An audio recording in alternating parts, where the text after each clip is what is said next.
I don't play any of the games.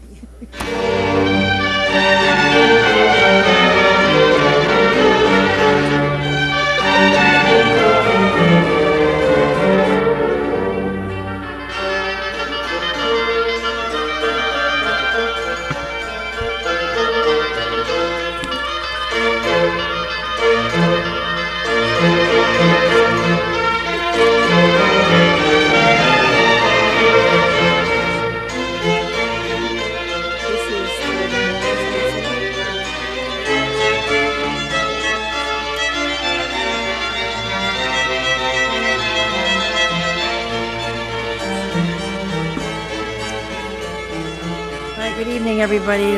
Welcome to the City Council session August 8th.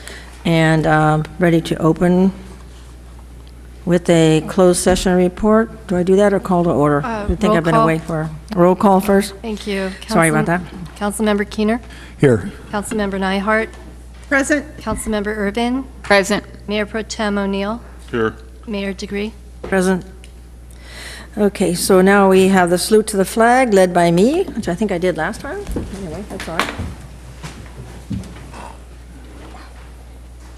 I pledge allegiance to the flag of the United States of America and to the republic for which it stands, one nation, under God, indivisible, with liberty and justice for all.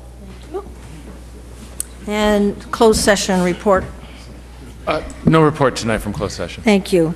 And no special presentations this evening. Consent calendar is 1 through 5. Do I hear any motions here?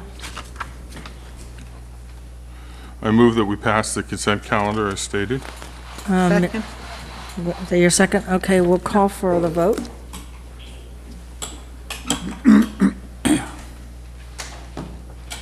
And that's unanimous passing on the consent calendar items 1 through 5. So, Just ask a question Sure. about, Go since right we ahead. had I know, it had nothing to do with the boat, but I can still ask a question about the body cams. Do we have an ETA on that? We'll be bringing you a policy on that first and Okay. then implement that. I don't have a date, but I'll get back to the council with more information. It's interesting.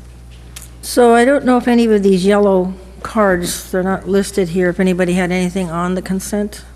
I don't think so. Orals, This orals. one, the seawall's not on the agenda. It's oral. Fireworks is not on the agenda. Oral. That'll be orals, right? Right. Yeah, okay. All right. Okay, thank you. So we have no,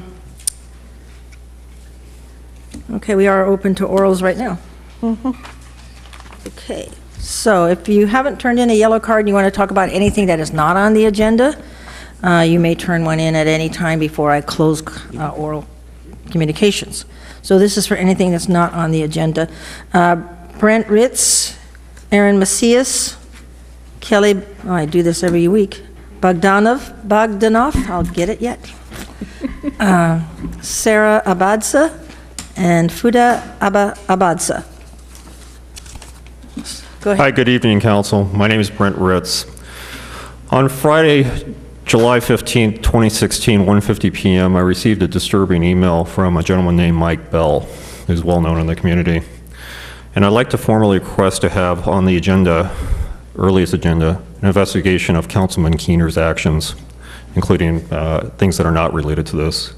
I'm not going to read the entire letter here, but I'll read the startup paragraph too. The Pacifica residents who were properly notified and did attend completely support John Keener's strident belief that all of Pacifica west of Highway 1 is doomed to be underwater by the turn of the century, and therefore all investments of time and resources of any land west of the Highway 1 should be stopped immediately and be replaced with a plan for managed retreat. Okay? My understanding from every city council I've ever looked at is that you have a duty to protect the citizens, property, in this case, a couple $1 billion. Okay? We're talking about a $20 million investment in a wall. And more importantly, you're supposed to work together as a unified body.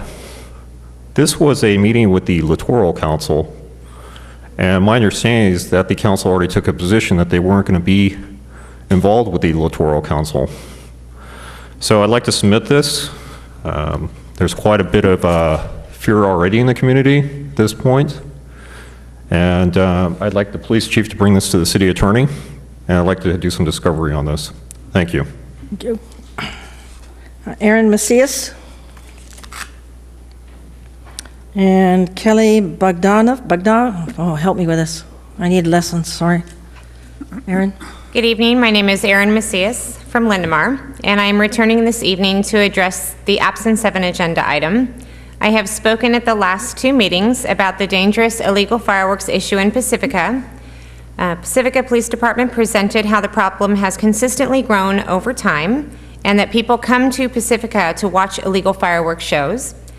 PPD proposed a potential solution, but admitted to the complexity of enforcement due to the public's use of walkie-talkies to avoid being caught and the problems with our current ordinance language. The public is asking for the reinstatement of the task force to address these obstacles. In doing so, we strive to support the Pacifica Police Department enforcement efforts and to be a part of the solution. Chief Steidel actually rode in on a white horse tonight and prevented me from throwing someone under the bus. So what I would like to do is to ask that you consistently move forward with this issue and work as diligently as possible to move it onto the agenda so that it's not pushed off until we get to the point where we're at the next 4th of July. This is not an issue that will be resolved over a week or 2. This is something that needs time and energy, and the public is willing to volunteer their time to assist in this process. So I'm asking that you please work with us and agendize this issue. Thank you. All right, thank you. Kelly Bogdanov? Please say it for me. Did I get it right that time? Oh, goody. You did. Thank you for your patience. No problem. Good evening, Council. I'm Kelly Bogdanov of West Sharp Park. I'm going to read a letter that Congresswoman Jackie Spear wrote to the U.S. Army Corps of Engineers Coastal Sediment Management Working Group on February 17th, 2016, and you may have seen this letter. Dear Coastal Sediment Management Working Group, in addition to my earlier comments specifically about the seawall near the golf course, I wish to clarify another matter. Pacifica's entire shoreline faces enormous challenges. There are some who believe that efforts to maintain property, public infrastructure, or recreational amenities along this shoreline are doomed and foolish. I strongly disagree. Second, there are many complex actions happening along the shoreline, a limited number of which are capable of being modeled scientifically. Most importantly, from the public's perspective, there are responsible agencies and private property owners working to deal with the situation of shoreline erosion. These agencies are also trying to develop efforts that have the broadest public support because despite the beliefs of some that public policy choices arise with ease or through sterile logic, they are actually the consequence of difficult dialogue that needs a broad palette of options to be successful. If the recommendations of your working group as a practical matter would lead to the limitation or elimination of federal, state, or local participation in technically feasible choices to retain existing infrastructure, property, and amenities, I believe that the working group will destroy the public's trust in your work product. I also believe that the work product will become a severe impediment to those who actually bear responsibility to the electorate to create choices for the future. I strongly advise you to be expansive in your recommendations and to include meaningful options to protect property, public assets, and visitor amenities. All the best, Jackie Spear. Wow, what a strong, direct, and level-headed letter. While it wasn't written to you, I ask that you heed Congresswoman Spear's instructions as it relates to West Sharp Park and our public and private assets that are in need of protection. It's time to examine federal and state-funded solutions to replace the retaining wall north of the pier with a properly built seawall. Thank you. Sarah Abafsa, please correct me when you come, and Fuda Abafsa, Rhonda Johnson, Mike Bell, I think it's Z. Hussein, and Robbie Bancroft.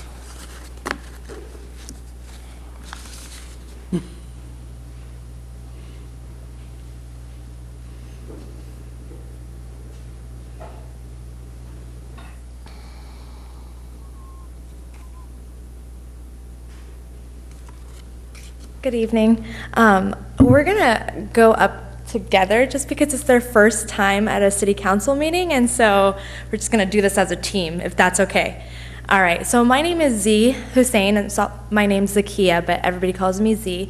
I'm a program coordinator with the Youth Leadership Institute, and we're a nonprofit based out of San Mateo, in San Mateo City, but we work throughout San Mateo County. And what we do is we work with young people all throughout San Mateo County, and we focus on different issues and different projects. So we started working in Pacifica this year on financial and economic security, and we have partnered with youth from Oceana and Terra Nova to take on this issue. We've been doing financial and economic security for the last 3 years in Daly City, South San Francisco, and now we've come to Pacifica, really focusing on payday lenders and the harmful effects that they have on the community.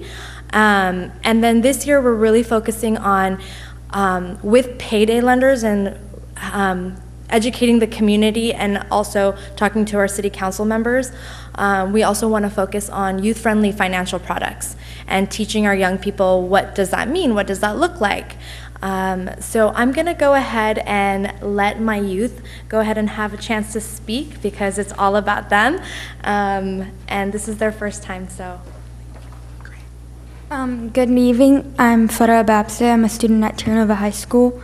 Since I've been working with the Youth Leadership Institute, I've learned about the negative impacts of payday lenders on the city of Pacifica and its residents. I've been a resident of Pacifica for 16 years, and I've been a student here at Terra Nova. And I'd hate to see my family, neighbors, and friends get into the cycle of debt that payday lenders can get them into. And I've noticed that payday lenders can get them into a trap that is difficult to get out of. And payday lenders are also very harmful for students who just started receiving money and receiving checks from jobs. And they are not educated enough to know how to manage their own finances. So payday lenders try to track those students and they get them in real debt, especially with the ones who do student loans for college and those last years to get out of. So, yeah. Hi, my name is Sarah Vapsa, and I am starting as a freshman in Terra Nova. And we have already met with the Mayor Sue DeGray and City Manager Lori Tinfo, and we're hoping to connect with each one of the council members one-on-one in the upcoming weeks for a meeting and talk more in depth about our project. So that's all I have. Thank you. But don't worry about that. Yeah. Thank you so much. Oh, thank you very much. Absolutely. Your community is proud. And they know Thank we you. can't respond, right? Yes. So Rhonda Johnson, Mike Bell. I think Z Hussein, you were already one of the folks, right? Thank you. Good evening. My name is Rhonda Johnson. I am a resident and community member of Beach Boulevard and Sharp Park. I came to a meeting a few months ago and spoke, and I've attended several meetings since then, listening to the comments of my fellow residents and community members, businesses, and experts, frankly, about the situation with the Beach Boulevard seawall and sea level rise. There is no reason that this city council should not move forward with a vote on an agenda soon, hopefully next month, that would move forward to seek federal funding for replacement of the seawall. As we've heard and discovered, this was never a seawall. This is a retaining wall. There is no reason why we shouldn't move forward and make an investment in this community with a seawall. Those that live in this community and in this city have invested in this city and expect that the same happen here. Please take the next necessary step and put this on an agenda for a vote to seek federal funding for replacing the seawall. Thank you. Thank you. And Mike Bell?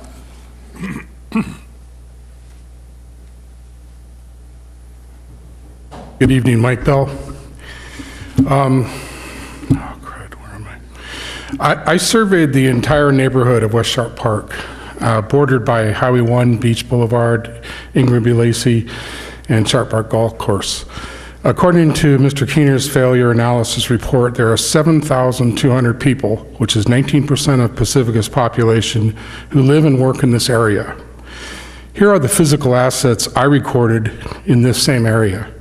356 single-family homes, property tax generators, 591 affordable housing apartment rental units, also property tax generators, 25 hotel rooms, TOT tax generators, 88 locally owned small businesses, sales tax generators, 2 citywide utility companies, service tax generators, 4 churches, 4 departments of our government, the Pacifica Resource Center, a public library, Ingrid B. Lacey Middle School and sports fields, 2 sewage pumps, a public library, 3 highway on-ramps, 3 highway off-ramps, a major traffic interchange, 2 pedestrian highway overcrossing bridges, 1 pedestrian highway undercrossing tunnel, our distinctive and rare municipal pier, a very long and handicap-accessible, dog-friendly promenade connected to our trail system, 2 public parks and family picnic areas, an affordable and a historic municipal golf course, Little Brown Church Museum of History, 2 beautiful freshwater habitats, a high-performance seawall south of the pier, a very large and beautiful sandy beach, multiple route public transit stops, miles of bike lanes, roads, sidewalks, and utilities, both above ground and below ground, and finally, a very long, at-risk, protective earthen berm and a failing retaining wall north of the pier. I'll skip the projects, but we all know them: the Palmetto Streetscape Development Plan, the Public Library Plan, the Beach Boulevard Plan. The cost of the so-called managed retreat from this whole area is difficult to estimate. All of the above ground buildings, including streets, sidewalks, and utilities, would have to be destroyed and hauled away to landfill. All of the below-ground utilities and sewage systems would require the same. All of the property and business owners would have to be compensated. All of the income-generating future development projects would be scrapped. The cost of lost opportunity and inevitable lawsuits could easily put the total price tag into the multiple billions of dollars, which would completely destroy Pacifica. I'll cut to the chase. The question I'm asking here is, why are there only 3 council members opposed to this unimaginable destruction disguised as managed retreat? All right, thank you. If I missed anybody, or if anybody else wants to bring up a yellow card, please do so now. Robbie Bancroft. Hello there. Thanks for hearing me out. So my name is Robbie Bancroft. Some of you might know me from playing basketball with your kids, or maybe being on the board of the Pacifica Resource Center, or from Breakers. So I want to thank all of you for the support. I'm not leaving Pacifica anytime soon, so I'm invested in the future. So I've joined the board of the Pacifica Resource Center. So Anita, the director, has sent me on her behalf. My only job today is to invite you all to the Resource Center relaunch, which you've all been a part of and you're all supporting so far, so I want to thank you for doing that. For those of you who don't know, there's been independence, there's been expansion, there's been new board members, new staff. We just did a back-to-school program. We successfully gave back-to-school supplies to, I think, between 180 to 200 displaced or underprivileged youth in Pacifica, so I was a part of that. Went to Target in Colma, picked up all the stuff, brought it back, we stuffed it, and it was very successful. The parents were more than thankful, so I want to make sure that people are reminded that there is still a lot of good happening in Pacifica, and I'm going to be right there with it. So we just request your support, your attendance if you can, or if you can't make it, a donation. Again, it's the Pacifica Resource Center's relaunch celebration, Building Pacifica's Future Together. And so that's going to be Saturday, August 20th, 2016 at 6:30. We're going to tour the new building and kind of tell you what's been going on there. Again, the Resource Center is at 1809 Palmetto Avenue. We're going to shut down Santa Maria next door. And then it's $75 a person, $700 for a table. And this will be a glass of wine or beer, dinner, dessert, and then we're going to do a live and silent auction. We got some pretty exciting things to announce, so I'm sure everyone's on Facebook now, so just keep a lookout on there. And the tickets are available at the PRC or online at pacresourcecenter.org. And to finish out, I just want to say that was awesome. If I was doing what you were doing in high school, I'd probably be way further and less nervous. So keep coming to these things. Come talk to us at the Resource Center. I think we've done some work on the check, so maybe we can team up. I think he gave you a flyer. So thank you guys very much. You're doing a great job. We'll talk to you all soon. Well, thank you very much. Bridget Duffy? And anybody else? Hello, I'm Bridget Duffy.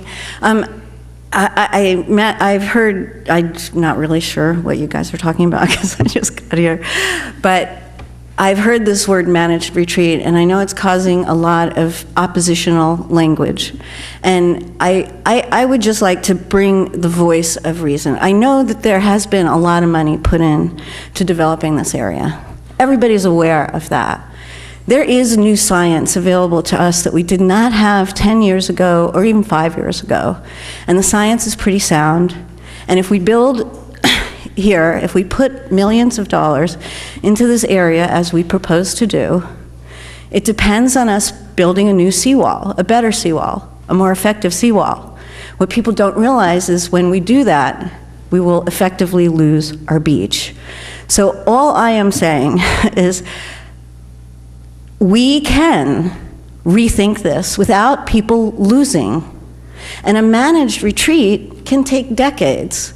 It is not something that would be, it's not an abandonment of the shop owners here. As a matter of fact, if we think that area of the beach, it could be a brilliant way for people to actually prosper where they're not prospering now. And I think that's at the bottom line, is people want to prosper.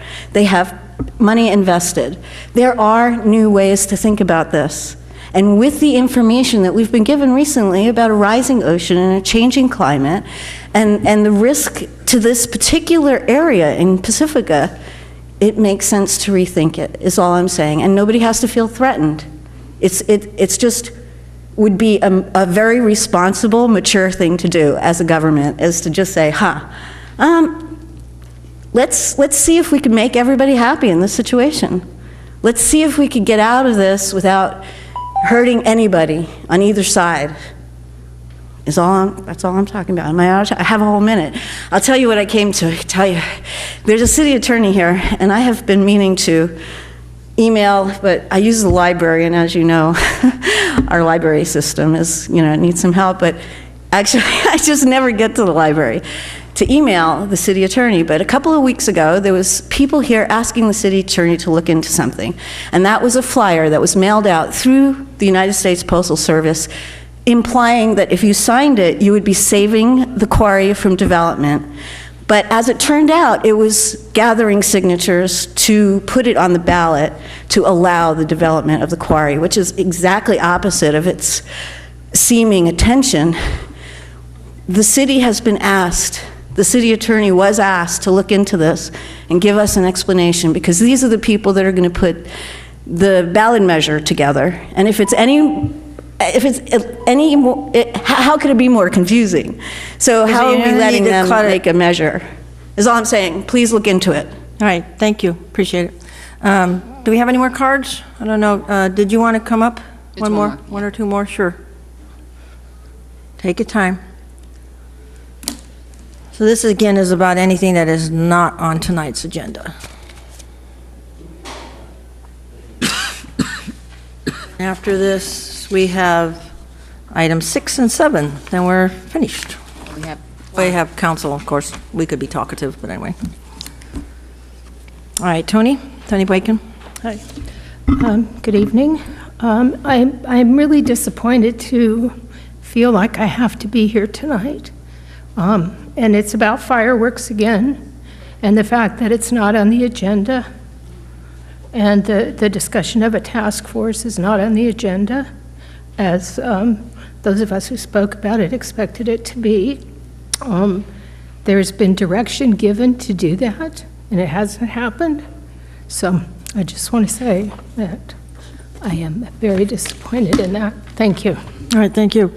Anybody else? We good? Okay, so I'll close public comments and come back to council. Council communications and then staff communications. Anybody want to start? Okay. Council Mayor Pro Tem O'Neill. Okay. Did you want to go first, Karen? Did you want to go first? No, that's not her. Oh, okay. I just wanted to say that if anybody wants to go see what the castle looks like on the inside, they're having their tours at the Historical Society this Saturday and Sunday.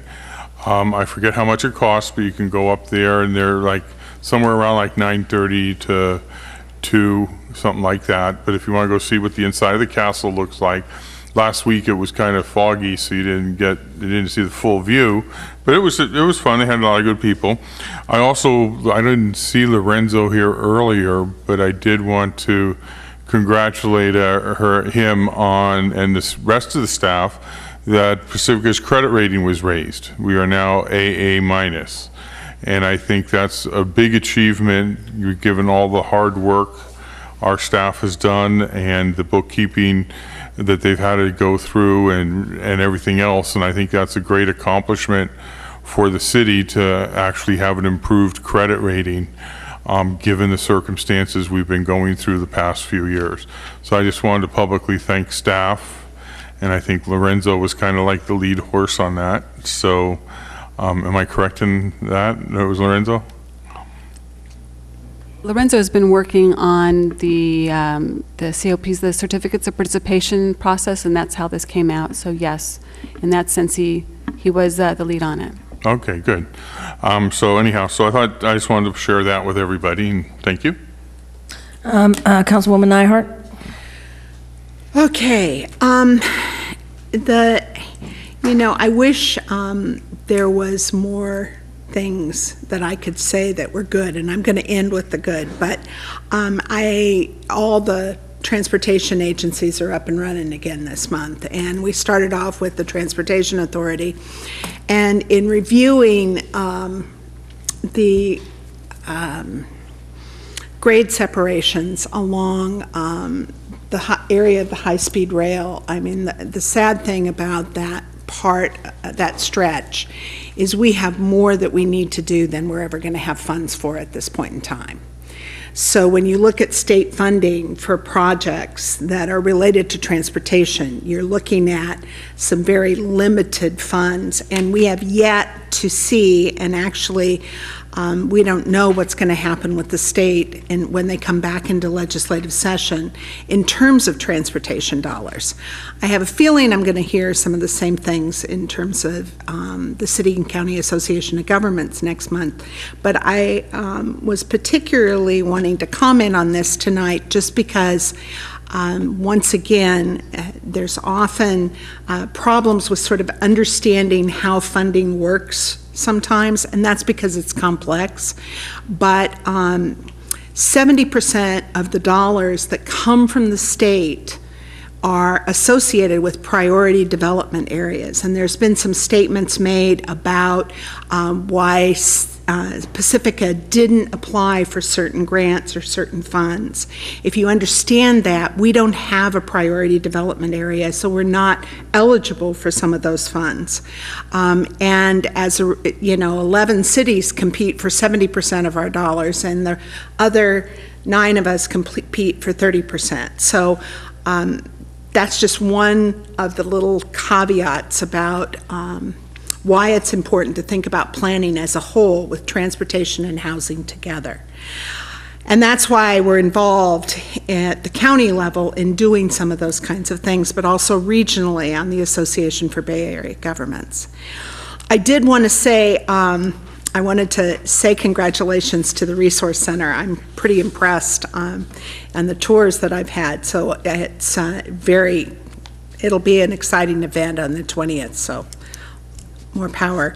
I do want to also say that the Pedro Point's having their chili cook-off, so we wouldn't want to miss that on the 14th, and that's always an outstanding event. But I wanted to save last a comment. I know Lorenzo gets a lot of credit on the credit rating, but a lot of that credit rating work comes from the way our finances are organized and the way things are laid out now. From the time I got on council to now, everything is so much clearer, so much easier to track. And I'm going to talk about our city manager for a minute, because when Lori came in, there was, I don't think there's anybody left in finance. Is there maybe? One person. One person, Ed? Yeah. Hey, back there, he's often here. I think that's it. And everybody's kind of changed over, and the records had to be found, and there wasn't like anybody left you little notes about things, about where and how they were tracking, and literally spent hours and hours and hours unearthing how our finances were laid out. And the sad thing about that is often the bearer of news gets blamed for the news, and I think that's happened to some extent. And I really appreciate the fact that we received the AA credit rating, and I want to make sure that you publicly get a thank you from us, because Lori, you started that process, and you have been an exceptional leader in really the staff morale, the things in terms of, and nothing has changed except for how everything about City Hall is structured. So I really want to thank you for that, and thank you for tracking down every single penny, because you've managed to do that, and you know where it was borrowed from and what was happening and what the events were. So I appreciate that, and I thank you for our AA credit.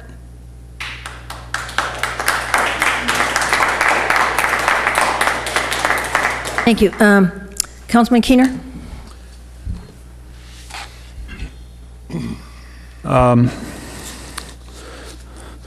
So first of all, I would like to see the fireworks task force be agendized. I've requested that before, and as has Council or Mayor Pro Tem O'Neill, and so as soon as that can be managed, I'd appreciate it. The one thing that I attended in the last couple of weeks was the Peninsula Clean Energy Board meeting, which happens twice a month. And so some of you should be getting notices of the switch from PG&E to Peninsula Clean Energy. This applies only to electrical generation, so distribution, the transmission lines and billing and so on will remain with PG&E, as will gas. So Peninsula Clean Energy, PCE, has two products. The default is 50% renewable energy, 75% greenhouse gas free. It's much greater than PGE at 5% less cost. Or you can opt up to 100% renewable, which is obviously 100% greenhouse gas free. And I should note that you can also opt out and stay with PG&E. If you're not among those that have received the notices of the switch, you'll probably be receiving them in next April. But so you can wait until April, or if you want, you can become an early adopter. And it's all you have to do is go to the website, www.peninsulacleanenergy.com, and all you need is your PG&E account number, and that's it. You know, it's a 5-minute process to do anything of any of the above.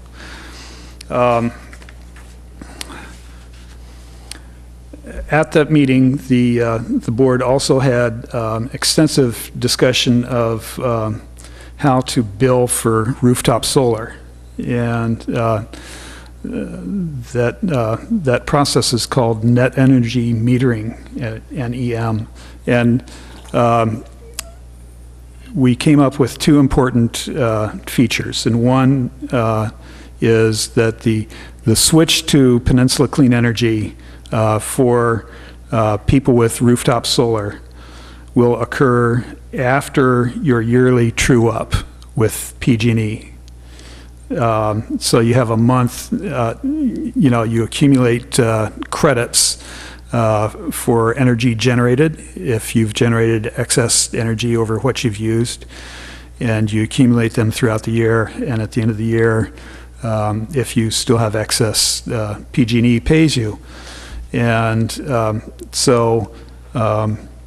Peninsula Clean Energy doesn't want you to lose any credits with PG&E. So that the switchover will take place after the yearly true-up with PG&E. And the second important feature is that excess energy generated by rooftop solar will be paid at the retail rate that you're paying plus 1 cent, which is way more than PG&E. They're basically down near the wholesale rate. And this is because Peninsula Clean Energy wants to promote rooftop solar. That's it. So that's all I have, and visit the website. Thank you. Thank you. Councilwoman Irvin? First off, I'd like to additionally praise the city staff for the work that they've done to raise our credit rating. It is really, really significant, and I think most meaningful to me in that is the fact that what they were really underscoring the reasons why you were getting this credit rating improvement was largely due to the management and the way the policy changes that have occurred over the last several years, and just very responsible financial handling, and it's really to be praised. And again, I am grateful to have this staff leading or helping us lead the city. So thank you so much. And the other thing I wanted to double check, and how much is that saving the city annually? The additional amount just from the credit rating is a little over $400,000. Yeah, and that's very, very important to our is. city. So again, it's very meaningful what happened there. So thank you. I'd also like to thank our firefighters. I know many of them have been serving in many of the fires that are going on across the state, and it's highly dangerous, and their dedication and perseverance is so appreciated, and we think of you all the time when you're out there fighting these fires on behalf of all the citizens in California. And again, I think we are just so blessed to have the staff in all the different departments that we have here in Pacifica. So again, I just want to thank you for your dedication and your service to our community and all of California.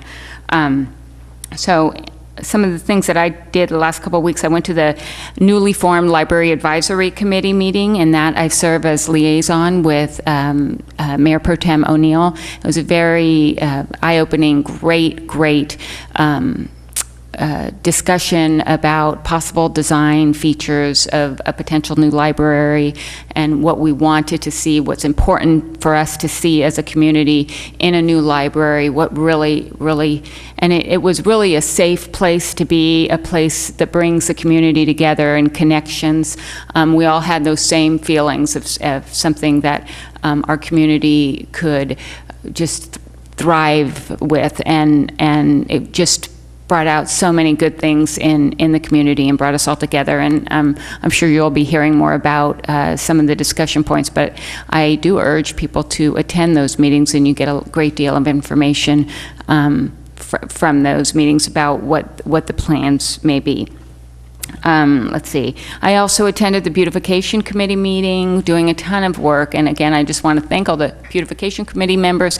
And I'd also like to thank the community members that are adopting. We have about, I think, 22 sites across Pacifica that need adoption, where somebody comes and they donate their time and money and beautify an area. And they adopt it for about 2 years, and then they can either re-adopt it or it goes to another group of people. So anybody that might be interested in either donating time, money, they can get together with another group of people that might have the ability to do the work but may not potentially be able to afford to adopt a plot. So there's a lot of great connections being made between different community organizations in the city, and we can always use your involvement and your input on what we're doing. And one of the things we talked about at the last meeting was Highway 1 and really trying to do something about the Adopt a Highway, and that's been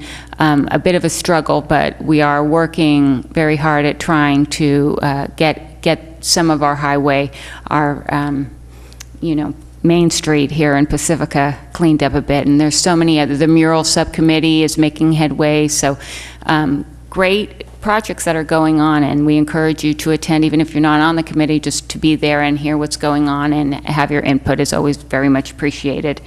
And then on Thursday, I'm going to the Legislative Committee meeting with Councilmember Nyhart, and that should be very interesting. We hear all about all the county-wide and statewide issues, including transportation and clean stormwater and many, many important issues. Depressing news. And that's all I have. Thank you. Councilwoman Nyhart? Yeah, I wasn't quite prepared, and I kind of forgot a couple of things. I'm really quite thrilled about what Councilmember Keener was talking about, and I want to underscore that as an early adopter, it's very easy to go online, and I am totally thrilled about the on-roof solar, just because of, the retail. As a solar person, I can tell you that PG&E doesn't give you quite what you think you're going to get. So I'm happy about all those things. I did want to say that just for the council and everybody, it often takes a little while to write an ordinance, but maybe as a suggestion in terms of we could split the ordinance and the task force for fireworks that we could do, because we kind of gave direction about the ordinance already. We could maybe split those two so that people feel like it's still moving forward, even though I know it is, we get it up here. And so that'd be great. And maybe you can respond to that one. Okay. And then the last thing I wanted to mention is, totally forgot this, what a bad TA member. Commute.org has done some really good things that I wanted to make sure the public knows about, and one is the trip tracker that is now available for employers, and even employers like the VA in San Francisco. I'm talking to the folks that are involved in that to put in and incentivize any public or alternative transit mechanisms that they use. And so you can track your trip, keep your scores, earn little chits, and get rewards for it, like whatever the business wants to do. But one of the things that I've been talking to them about is that last mile component is meant largely for the businesses, but if we could hook into that in terms of Pacifica also. So really focused on how we can use some of our alternative mechanisms, because we're so far off the beaten path in some ways and yet so close. So the connection to BART, et cetera, may be one of those opportunities. So stay tuned. Okay, thank you. Yes, I want to say we're very grateful that our firefighters, they were in two sections and those two different big fires. Very happy that they're safely back. And the credit rating, I realize that with the credit rating being what it is, it's very valuable, as you can imagine, and that there's even more than finances with the books, is that both the manager and the city manager and the assistant manager are very good at publicity, shall we say, that they market. I think that's very valuable, because if things are only on paper, it takes an astute person studying that to see all the ramifications that when they sit before the evaluators, that they actually talk about all the assets and the potential of Pacifica, and that's extremely valuable. And we have tomorrow, the second Tuesday of every month, we have the economic development meeting, and they've been meeting in various places in town. So tomorrow will be at the Chit Chat Manor, and that starts at 6, so you're welcome to come. It's very nice at the committee. It's very active and proactive economic development. Your folks, it's our folks, citizens like yourself, coming and really doing some research and talking about about economic development. So it's very vital and very important. And all the things mentioned, I would say, during orals today, we can't respond to you during orals, but all the things that you brought up are definitely on the city's mind and on your economic development mind. And we can't always have things happen immediately. I think the idea of separating the task force and the ordinance actually will speed things up. But we've been, I would say, I've been on council for a while, and the fireworks situation is extremely important to us. And but nonetheless, really appreciate the fact that you do come and you do express yourself. It's really very much appreciative, because it's not that easy to be coming out at night. So really appreciate that you do that. What's the other thing? So we go on recess. That doesn't mean we're not working, believe me. But we don't have another council meeting until September 12th, which is the day after 9/11. And you may realize that it's 15 years. It's also the day that 9/11 is Patriot Day as well. So I'd like to honor that, and everybody, including residents from here, folks from our own community, jumped immediately and went to New York or sent money to New York, and the community at large in every city, as well as New York, obviously, really jumped to the occasion and became very supportive of one another.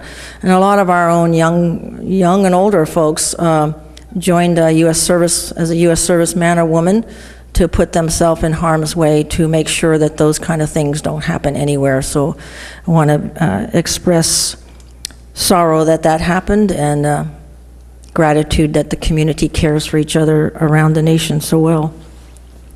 One of our longtime, very popular businesses, Mazzetti's, they were closed early Monday. They actually worked, though, however, until 2 o'clock, and the wedding was in the afternoon for one of the girls who actually will be continuing. The Mazzetti's will be going on for many more years to come, so congratulate the family on that happy occasion. Did I skip anything else? Okay.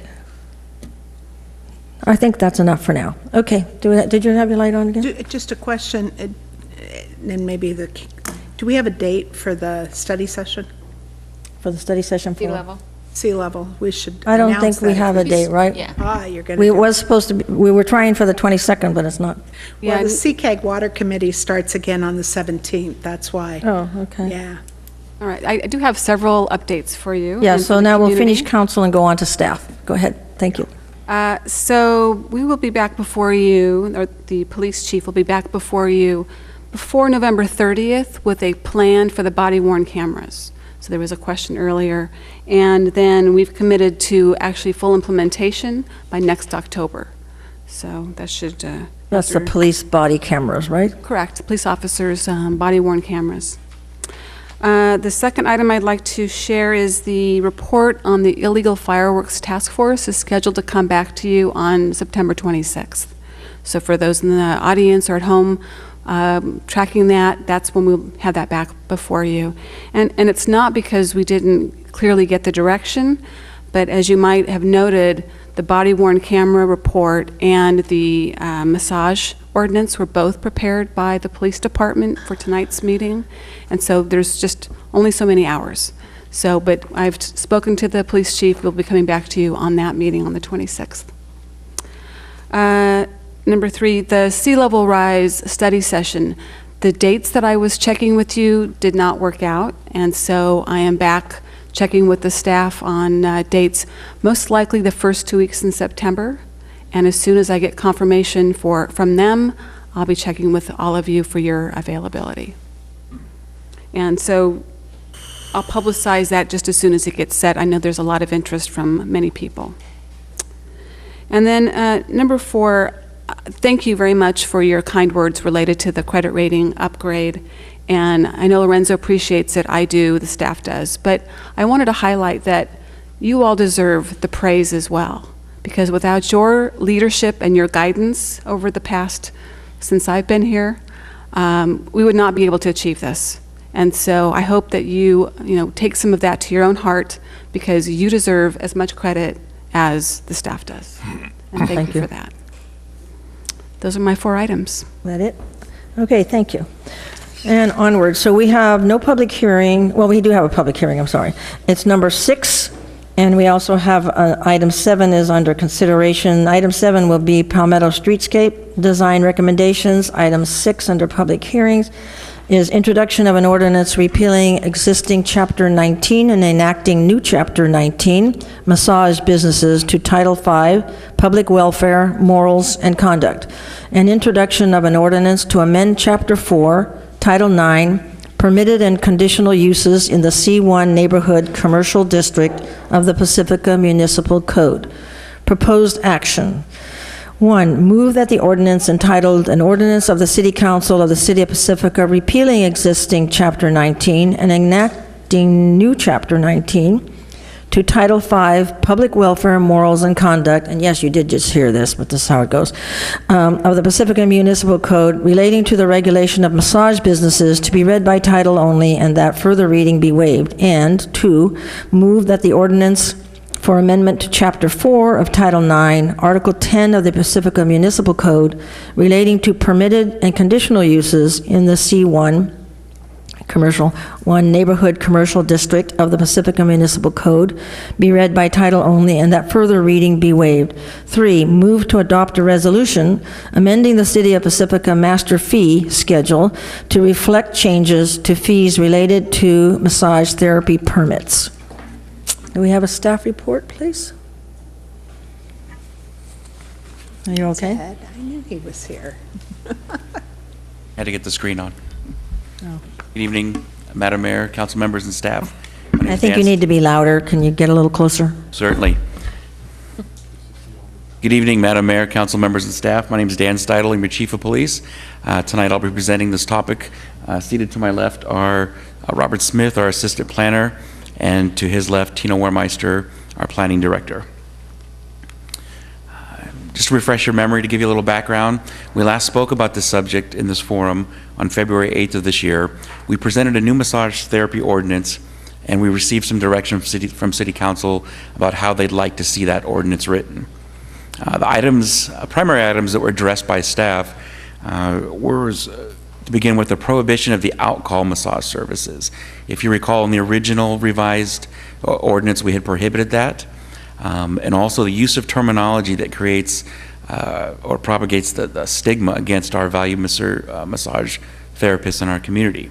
So in rewriting this new massage therapy ordinance, staff balanced the need for effective enforcement without negatively affecting local massage therapy businesses. A little background about how we proceeded forward. We contacted all of our massage therapists in town either by email or by letters asking for their input. Of those, 10 massage therapists contacted me and they agreed to assist with this process.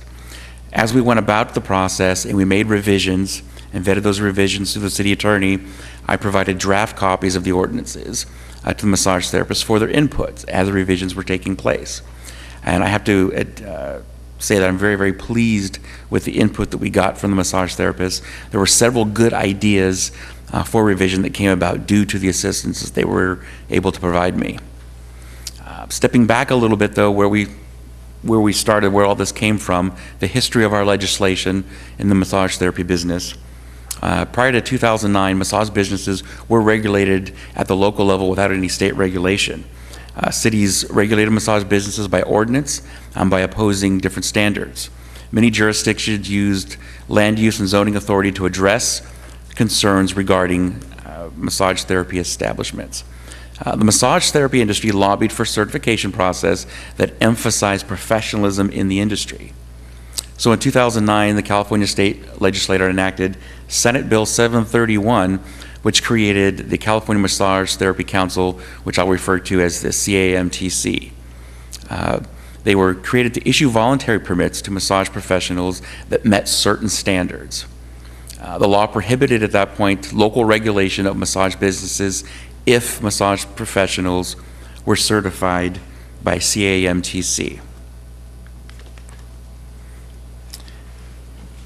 In September of 2014, California State Legislature enacted Assembly Bill 1147. Now, in that Senate bill, it was determined that local government may uniquely regulate massage therapy businesses and that the CAMTC would continue to provide the voluntary certification to massage professionals. It was determined that local governments could impose regulations to deter criminal activity. And we know from our past history, unfortunately, that Pacifica is not immune to this type of criminal activity associated with people who claim to be part of the massage business. So why the change? Why are we coming forward with a new ordinance different from what we already have on the books? Research has shown that research done by the National Human Trafficking Center called fake business fronts as the #1 venue for sex trafficking in the United States, and that is the #2 venue for sex trafficking in the state of California. So taking a look at this, you'll notice as we move forward the emphasis on the certification by the CAMTC. The main reason is their standards for their schooling.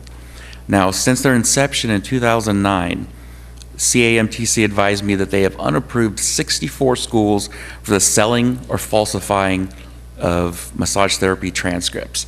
Now, what this tells us is two different things. This is really, really important with this ordinance, because if you were somebody or a criminal looking to open up a business that had to do with prostitution, but you wanted to do it under the guise of massage therapy, and you could go to a school that was less than reputable and pay for your diploma, that would be the way that you would do it. That would be the incentive to go about doing it. The other important reason that's very, very important for us to have reputable schools is all of our massage therapists in town, they do a wonderful job. They had to go to a school someplace, and all the new massage therapists coming into town, they want to go to reputable schools, so when they come into our community and open their business and practice their trade with our community members, they have the best training possible. This new ordinance also streamlined the process for city registration to get registered with the police department, which I'll explain momentarily. And the last thing it does is it details, it provides very detailed and very clear operating requirements for massage therapists.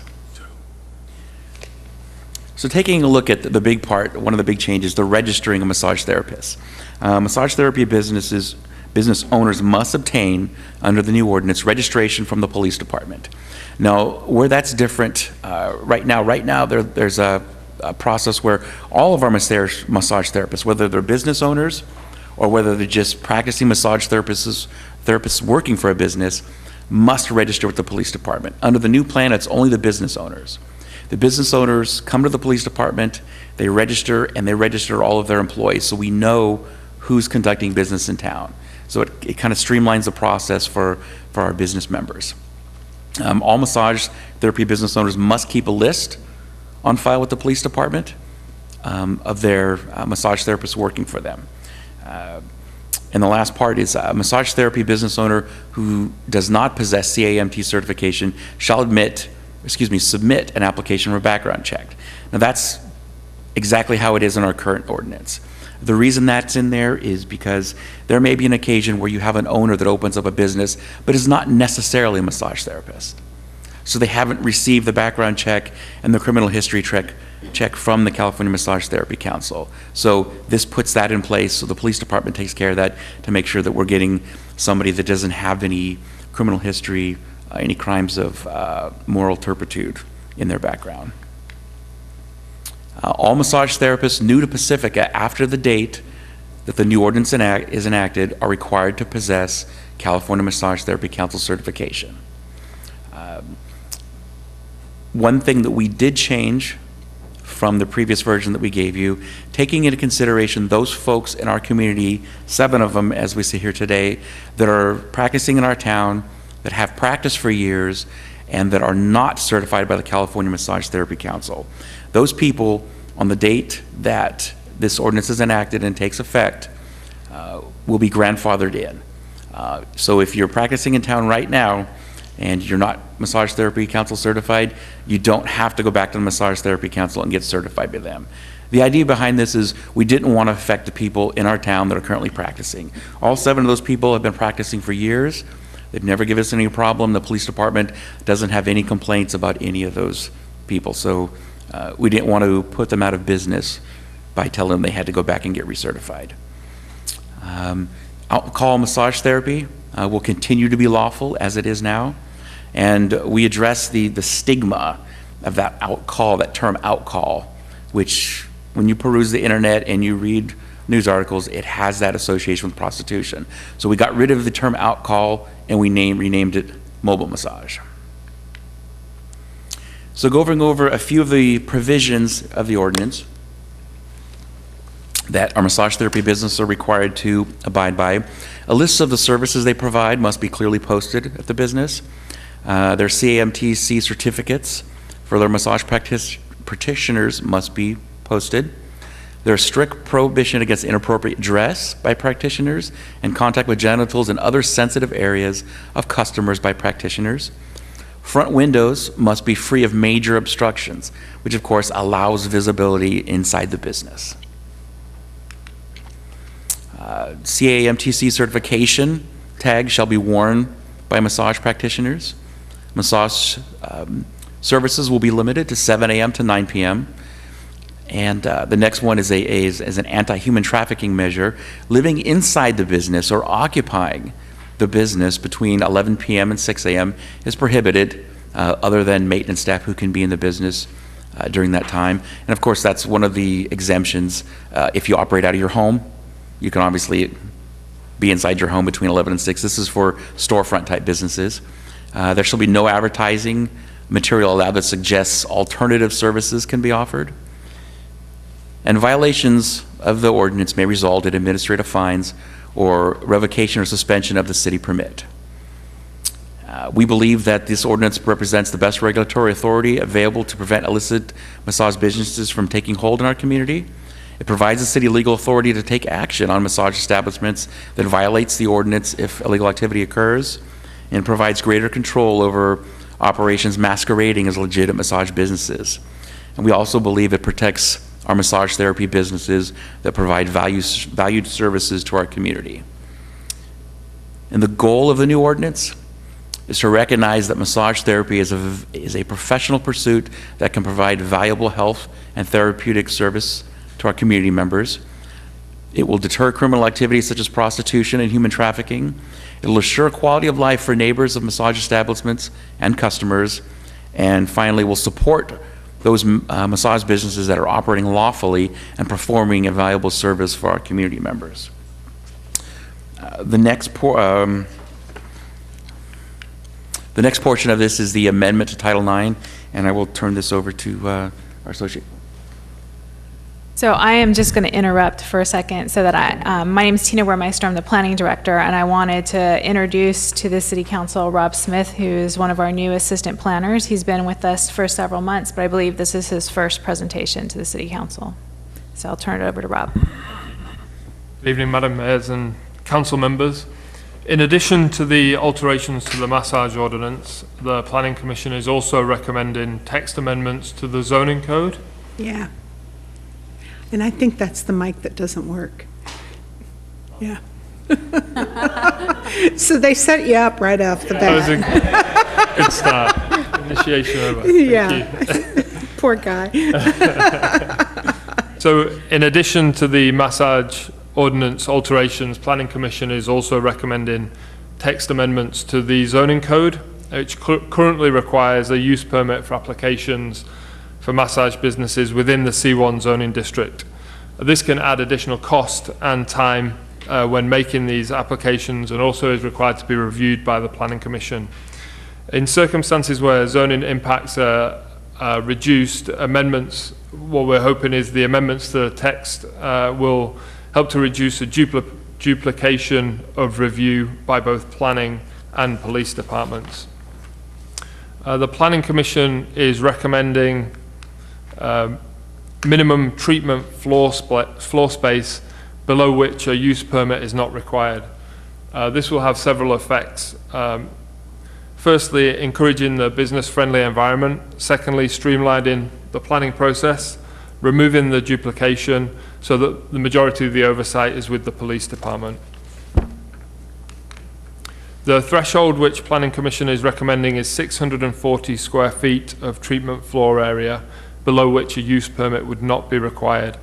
This is based on the number of treatment rooms that can be accommodated within this floor area, and also the number of associated parking spaces. So with the Planning Commission's recommendation, the hope is that this will reduce the burden on businesses moving to the city. And with that, I'll pass back to the Chief to go over the conclusions and recommendations. So finally, this evening, what staff is recommending is the repeal of existing Chapter 19 and enactment of new Chapter 19 massage businesses to Title V, Public Welfare, Morals, and Conduct of the Pacifica Municipal Code, the adoption of a resolution amending the City of Pacifica Master Fee Schedule to reflect the changes in fees related to the massage ordinance, and finally, the amendment of Chapter 4 of Title IX, Article 10 of the Pacifica Municipal Code relating to permitted and conditional uses of the C1 Neighborhood Commercial District. And staff would be happy to entertain council questions at this time. Any council member have a question? I do. Keener? Yeah, first of all, thanks for that report. And thanks for the collaboration with the members of the community. That was really, I would say, I was going to say exceptional, but it may not be exceptional. It may be normal practice for you, but in any case, it's welcomed. My only question is about the square footage of the minimum treatment area, and is that meant to be a certain number of rooms or what? Yeah, in trying to determine a threshold by which a use permit was required, we looked at the requirement for the individual size of a treatment room. And through the California Building Code, the most appropriate size to measure from was emergency treatment rooms. So you can imagine they'd have the similar types of facilities with somewhere for the customer to rest, and then storage facilities, treatment paraphernalia around the rest of the room. And that figure was 120 square feet per room. So with the 640 square foot threshold, that would allow 5 rooms. And that would also take you into the bracket for parking space standards of 2 spaces for that size of unit. So 2 spaces will be required for under 640 square feet, or if we were to apply the standards that currently exist in the zoning code, then the 1 space is required per 300 square feet. So it would be 3 rooms at 360 square feet would be the first parking space, and then the second parking space at 600 square feet. and that's what will be in the new ordinance, or what is currently? Yeah, so with the text amendments, as soon as you hit the threshold for a use permit, so if a unit is over 640, then the parking standards would apply. Okay. Just give a little bit of background on this. So initially, staff's recommendation was to actually remove the use permit requirement for any size massage establishment. So this went through 2 hearing rounds at the Planning Commission. And I want to acknowledge that Planning Commissioner Chuck Evans is here as a liaison if there are any questions about for him. And so the Planning Commission was concerned with that. They were concerned that there still may be some land use impacts from a very large, a day spa, for example. They often go into commercial centers, and when you start to get larger, you may be impacting many of the parking spaces that the shops use, particularly if their customers may stay a little bit longer than typical if it's a day spa and there's other amenities there.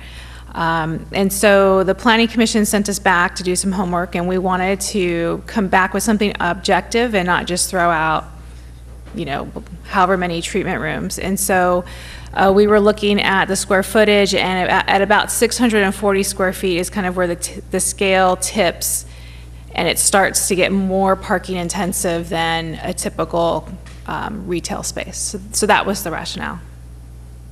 Thank you. So just to be clear, though, under 640, no additional parking is required, and over the parking regulations start taking effect. Well, over 640, you need a use permit, and we can study Aha. that. So there is no parking change. Right. And I do want to make the point that any size massage establishment still needs to register with the police department. So that's in effect regardless of the size of the business. Right. Okay. Thank you. Councilwoman Urban. I was interested in knowing, or just confirming that, so you had several, or you said, I think, 10 massage therapists that kind of helped give input to the report. Yes. Did they approve it in the end? Are they happy with it, or did they have any It seemed concerns? to be that way. There were several questions that came up. We were able to address all of the issues that they had. And by the end, as late as last week, they had the final version, and there was only one additional question today that was answered, and that was it. Great. So Yeah, I agree with Councilmember Keener. That is really wonderful to hear that you were able to work together and come up with something that everybody could live with, and it protects our citizens and our community. So nice job. And my other question is about the issue of privacy. So is it just the front? I mean, because people are having to remove clothing, things like that. So I'm imagining it's just the front window, correct? It's just the front window, But they being able to see into that lobby area. Okay, but they're still able to have a private massage in the Yes. background? Yes. Just clarification, thank you. Councilwoman Nyhart. Okay, so since this is questions, I'm going to save all this is so much improved, you just can't know how happy I am. But I do have some practical questions, and I'm glad you brought up the square footage, because it's kind of like we have some established places in town that I think would probably go over the 640 pretty quickly, and yet they don't have that many rooms. I mean, some of them do a lot of other things, so that would probably put them in a use permit anyway, but I just want to make sure we're fair to people that share space, et cetera. If you are, what is it, 20 by, or 25 by, I mean, it's got to be more than, what's 640? Just give me some square foots that matter. Each treatment room? No, for the 640, isn't it square foot before the parking applies and they have to do a use permit? Oh, the 640. Yeah. 20 by 30? That's what I thought, something like that. Okay. It still doesn't take, it's a few that they could share a space and still end up needing a use permit. So I kind of preferred the not having to go that route, since other like businesses that are therapeutic in nature don't go that route, but that's me, and I'll defer to we'll see how it goes, because I've voted on massage 3 times, and so it's getting better and better. But here's the practical part of me, and this is the wearing your ID. So what I have in my hands is both my RN and my NP. And so as the state of California gives you your license, I have to carry these. I have to show them on an airplane when I administer care. I have to show them wherever, but I don't have to have them on my body physically. And the idea of having like tags hanging, or how did they talk about that? I mean, I suppose you can get some kind of sleeve and wear it, but it seems so bizarre. Just saying. To address that, the samples that I've seen of that are the most common one that I've seen is the massage therapy council card with your number on it, with a clip that just clips onto the clothing.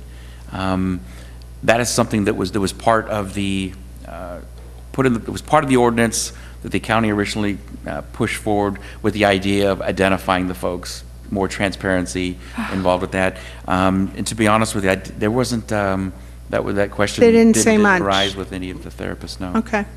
Well, as long as they're okay with it. That's what I wanted to make sure, because, well, I'll say more about that later. But, good. Okay, thank you. Councilman Keener? Yeah, I just wanted to say in response to Councilmember Irvin's question and Chief Steidel, at least 2 of the massage therapists were totally okay with the ordinance that I know of. Okay. So. That all the questions for us, and I'll open it to the public. So far I have, I think, 2 cards, if anybody else wants to say something about this item. So Lisa Mann, where are you, Lisa? Oh, okay. So if anybody wants to speak on this behalf? I am Lisa Mann. I am CIMTC certified, and I want to thank you. Can you speak up a little bit? Can't hear up here. Sorry. I want to thank the chief. Over the years, I've worked with, well, 2 or 3, I think 3 or 4 chiefs of police around this ordinance issue, and you were the most accessible, and you seem to understand more than any of them about that we need to be seen as professionals when we're very separate from people doing illicit activities, and I appreciated your approach. We didn't get the massage ordinance until Friday. We got it from Councilman Keener and from you, and I passed it on to Beverly May, Director of Governmental Affairs for the California Massage Therapy Council, and Tony Psychotis, the American Massage Therapy Association Government Chair, Government Relations Chair, and they had both wanted to be here tonight, and neither one of them could make it on the short notice. But I do have a question from Beverly May that I wanted to read. Excuse me. The definition of massage business includes sole proprietorships as well as establishments with multiple massage therapists. Section 5-19-06 authorizes city staff to make reasonable inspections for which the city can charge a fee based on cost. If 2 or more independent massage therapists share the same treatment room or office suite, I want to make sure that the city will not charge each one a fee to inspect the same facility for the same reason, such as an annual inspection or fire inspection. It's unnecessary for the city to inspect the same room or facility 3 times that perhaps one person uses 4 days a week, another 2 days, and another a half day every other week, and charge each. She had experience with they tried to charge her 12 times in Redwood City, and so she wanted to make sure that nothing like that was going to happen here. And also, You're fine, you're fine. regarding the wearing the thing, I didn't say anything because I didn't want to quibble about it, but it would be inconvenient because, when you're giving a massage, sometimes you have people's limbs in your hand and you're anchoring them in certain places for things you want to do, and having a plastic card on your person is interruptive to both the person you're working with and yourself. It's very awkward idea. I mean, I don't mind having it in my office or something like that would be much easier to do, and I have the CIMTC sign in my office and all that, but wearing a piece of plastic on my person is highly inconvenient. It's not just inconvenient. That's all I wanted to say. Okay. Thank you very much. Anybody else? See nobody? We'll close public and bring it back to council. Councilwoman Nyhart. Well, thank you for those comments, because I was going to say the same thing, and I couldn't believe that nobody commented on this. The idea that I would wear my license on my person well, first of all, it's not just inconvenient, no offense, it's stigma. It's part of the same issue that I was fighting before, and nobody does that. You have it on your wall, you have it prominently displayed. If you're doing mobile, I call it in-home, but if you're doing a visit to somebody's home, you have it available, you can show it to anybody that asks for it. Like I said, on airlines, I have to produce it to administer care. That is perfectly sufficient, and it seems absolutely tantamount, again, to stereotyping and putting these people in a box somewhere where they have to differentiate themselves constantly from people who are doing illicit activities. There can be people who are pretending to be RNs. There can be people who are pretending to be physicians, but we don't stigmatize them in that way. So it's a passion that I have. And the fact that these individuals keep me going and keep my body working for so many years is so important to me, that we treat them because for the therapists they really are. So that's number one. With that said, and that's really my only predominant issue about this, Chief, this is so much better than, and I want to tell you that I have been a longtime advocate with Sally Lieber and working on the issues of human trafficking. I totally get it. I do not want to see trafficking in my community, and I know that we've had some issues and some problems. Yet, it's kind of like everything else. I don't want to ever punish the people who are doing the right thing. And when the California Massage Therapy Association actually went to a certification and process, I was thrilled because it gave us something to hang our hat on, and I was thrilled that the community was happy. So I say we let them handle that, and we let them handle that and treat them like any other professional that they are, who has gone and received education and maintains their licensure, etc. So this is much improved, great, great, great, great, great. I just would strike the issue of having it on their person. It is stigmatizing and not necessary. Just me. They have to have it displayed, it has to be on the wall, it has to be on their person if they're going to a home, but it doesn't need to, it seems weird. No offense. Councilman Keener, thank you. I'll endorse what Marianne just said. Likewise. And otherwise, this is so much improved with that one little revision, if you're okay with it on the spot. Agreed, yeah. I would move approval. Anybody else? Great. Yes, trafficking is such a serious issue. I'm very happy that our county in general is very aware and concerned about it, and I agree. I didn't have any questions and really concerns when I was reading this. Usually I have questions, and I said to Councilwoman Irvin just as we were starting, I don't get it. Did I miss something? Because, and I totally agree with, recognizing and honoring the craftsmanship and the skills and the professionalism of those that are doing the profession. I'm also a scaredy cat, and I worry immensely about the false ones. So I was cheering during the whole reading about how, yes, you're catching them and stopping them, and so and then there's one I know I watch all the time. So I'm glad to see that you have to have the front window to be able to see inside. So I'm going to... Really? How do you do that on the second? Oh.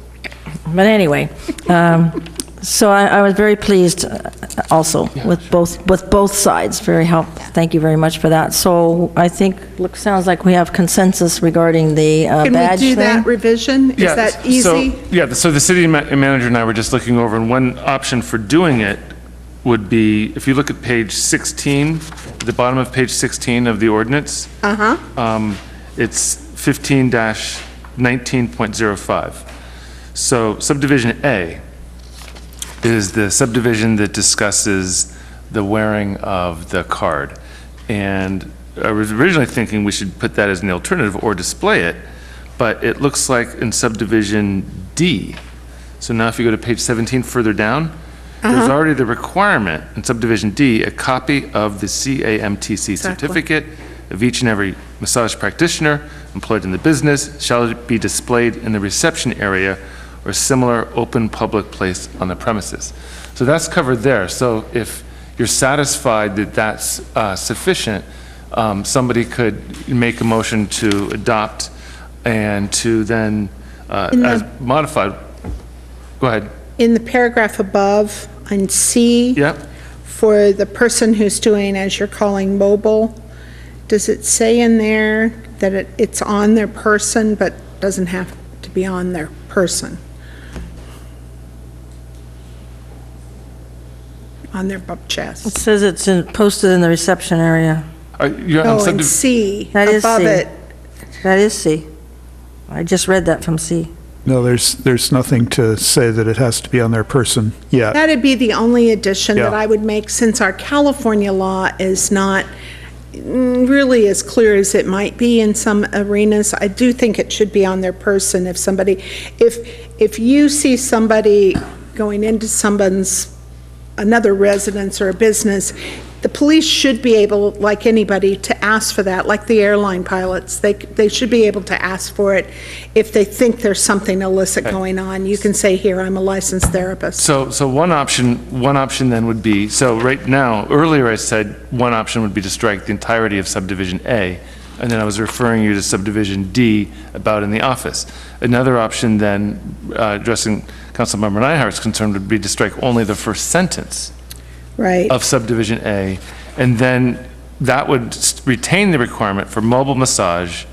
The CAMTC certification shall be worn and clearly visible on the massage practitioner's person at all times. So But I you don't could think do it that, needs to be worn. or you could No. you I could mean, modify that further. Yeah, I would just say it has to be on their person somewhere, that they have to be able to produce it on site. Yeah. If a police officer asks you to produce your certificate, you should be able to do that. Or the customer. Or the customer. Very good point for consumer protection. And it should be both for mobile and for, in an office-type situation. So. It should be the same as any other license, is our point. So I think you'll have to craft a sentence or so that Yeah, that we could says do that. that. I mean, I think I can, let me just try one real quickly, and that would Okay. be for subdivision D, because it seems that a good option would be to do all of this in subdivision D. So take A out. Yeah, and what we Okay. could say would be for the new second sentence of subdivision D, it could say something to this effect: for mobile massage, the practitioner shall have on her person. That doesn't mean she has to be wearing it. His or It can be a her. wallet, right? or purse or Right. handbag. On her person, the CAMT certification, That's it. period. Yes, and be able to show it Yeah. at request. Okay, so let me write it down. For mobile massage, the massage practitioner. Is that okay? That works. Shall have the CAMTC certification on his or her person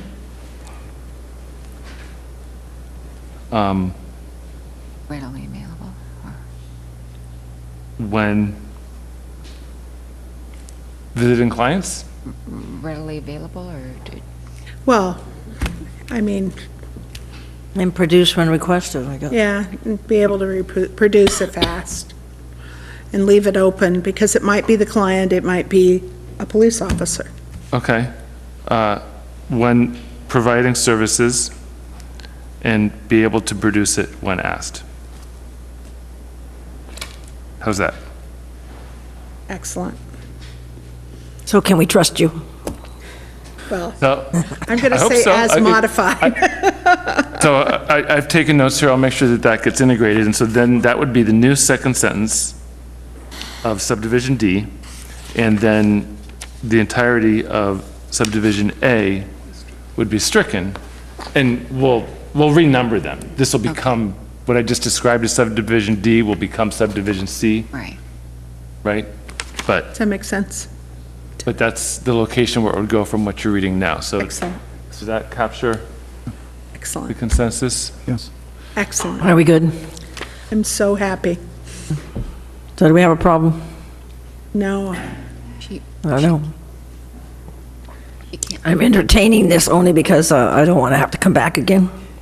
Is that okay with everybody? CAMTC card, and I don't know if this languaging helps, it just says keep CAMTC ID card in your possession when working. Yep. I don't know if that's helpful.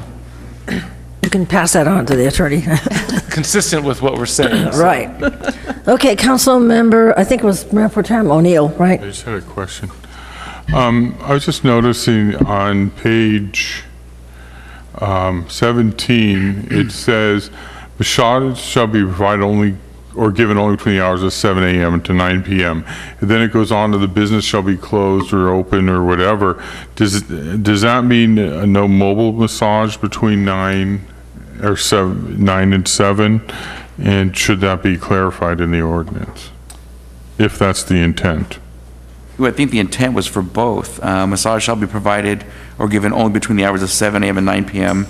It kind of says no massage business shall be open, which would indicate to me it's just the building, but you could maybe go to somebody's house. I don't know, that's the way I kind of read it. And I don't know if was the intent. The intent was for both. Yeah, well, and my reading of it would be that that's a reasonable interpretation of that it's for both, because you are operating a business, whether you're doing it at a physical business or providing mobile massage. It's a business. So to me, that I understand your point, council member. It certainly is legitimate to raise that question, but I think it's as drafted, it does cover it. Okay, I just wanted to clarify that. Councilwoman Nyhart? I just wanted to make the motion. Wait a minute. You've got one? Councilman Keener? No, I've got a question. Okay, Keener. And then, so what about that question from Beverly May about having one room being used by multiple massage therapists and being charged? I mean, is that relevant? Do you have it covered, or what? I think it's a good question, but I think we have that covered. I mean, the purpose of the inspection is not to inspect each individual massage therapist. Excuse me, the purpose of an inspection would be to inspect the facility. Right. Yeah. To make sure that they have everything they're supposed to have and it's sanitary as it's supposed to be. Okay, good.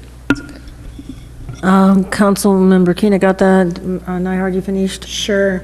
I just had one question, and I can't find where it is, and it was something about the police inspection. The inspection would only be during the hours of operation? Is that the way you wanted it? Yes. So what do you do with the client? Just kick them out? Well, if we were to show up and we would need to do an inspection. So you would announce ahead of time? Yeah, usually we would. We wouldn't. We would send in an undercover. We wouldn't, and if there was a client there, we wouldn't kick a client out. We would. Okay, just checking. Yes. Bad for business. Right, I think so. So we have a motion from Councilman Nyhart, a Absolutely. second. So do you want to take this in 3 parts because it's different things? That probably would be the most efficient in case Okay. anybody has some different opinion on the vote. So first, I move that the ordinance entitled, an ordinance of the City Council of the City of Pacifica repealing existing Chapter 19 and enacting new Chapter 19 massage businesses as amended in this session, and I certainly hope you don't want me to recreate that. No, you don't need to. I took Okay. good notes and read it into the record, so we're To good. Title V, Public Welfare, Morals, and Conduct of the Pacifica Municipal Code relating to the regulation of massage businesses be read by title only, and that further reading be waived. And I'm going to do the second piece of this. Is that okay? Or just do that one? If you want to do, that's fine. What we could do is do all Because three. the master fee thing is kind of separate. We could do all 3 and then take separate votes on each one. Is that what you're intending, or you want to do No. it all at once? You want, Okay. let's do one at a Okay, time and then. then we'll see if, sure. Okay. Second. All right, let's call for the vote, please. That passes 5-0. Okay, and move that the ordinance for the amendment for Chapter 4 of Title 9 and Article 10 of the Pacifica Municipal Code relating to the permitted and conditional uses in the C1 Neighborhood Commercial District of Pacifica Municipal Code be read by title only, and that further reading be waived. Second.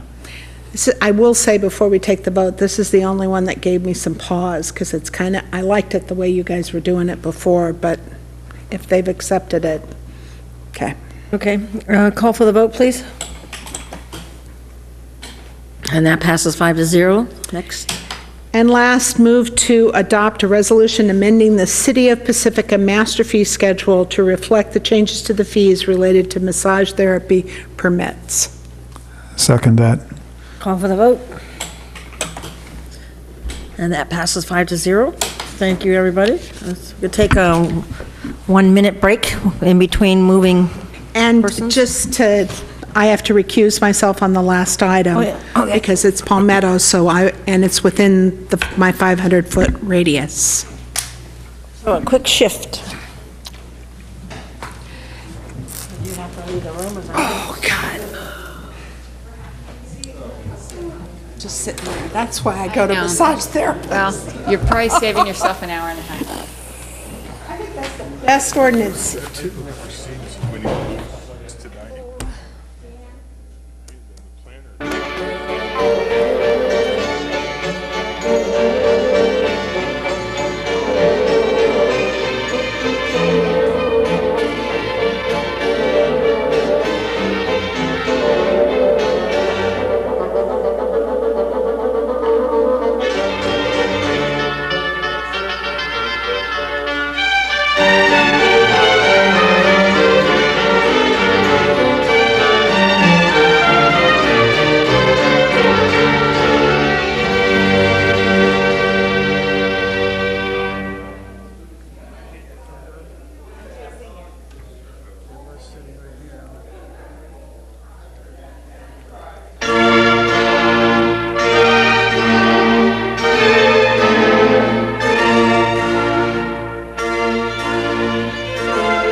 right, we need to come back, folks. We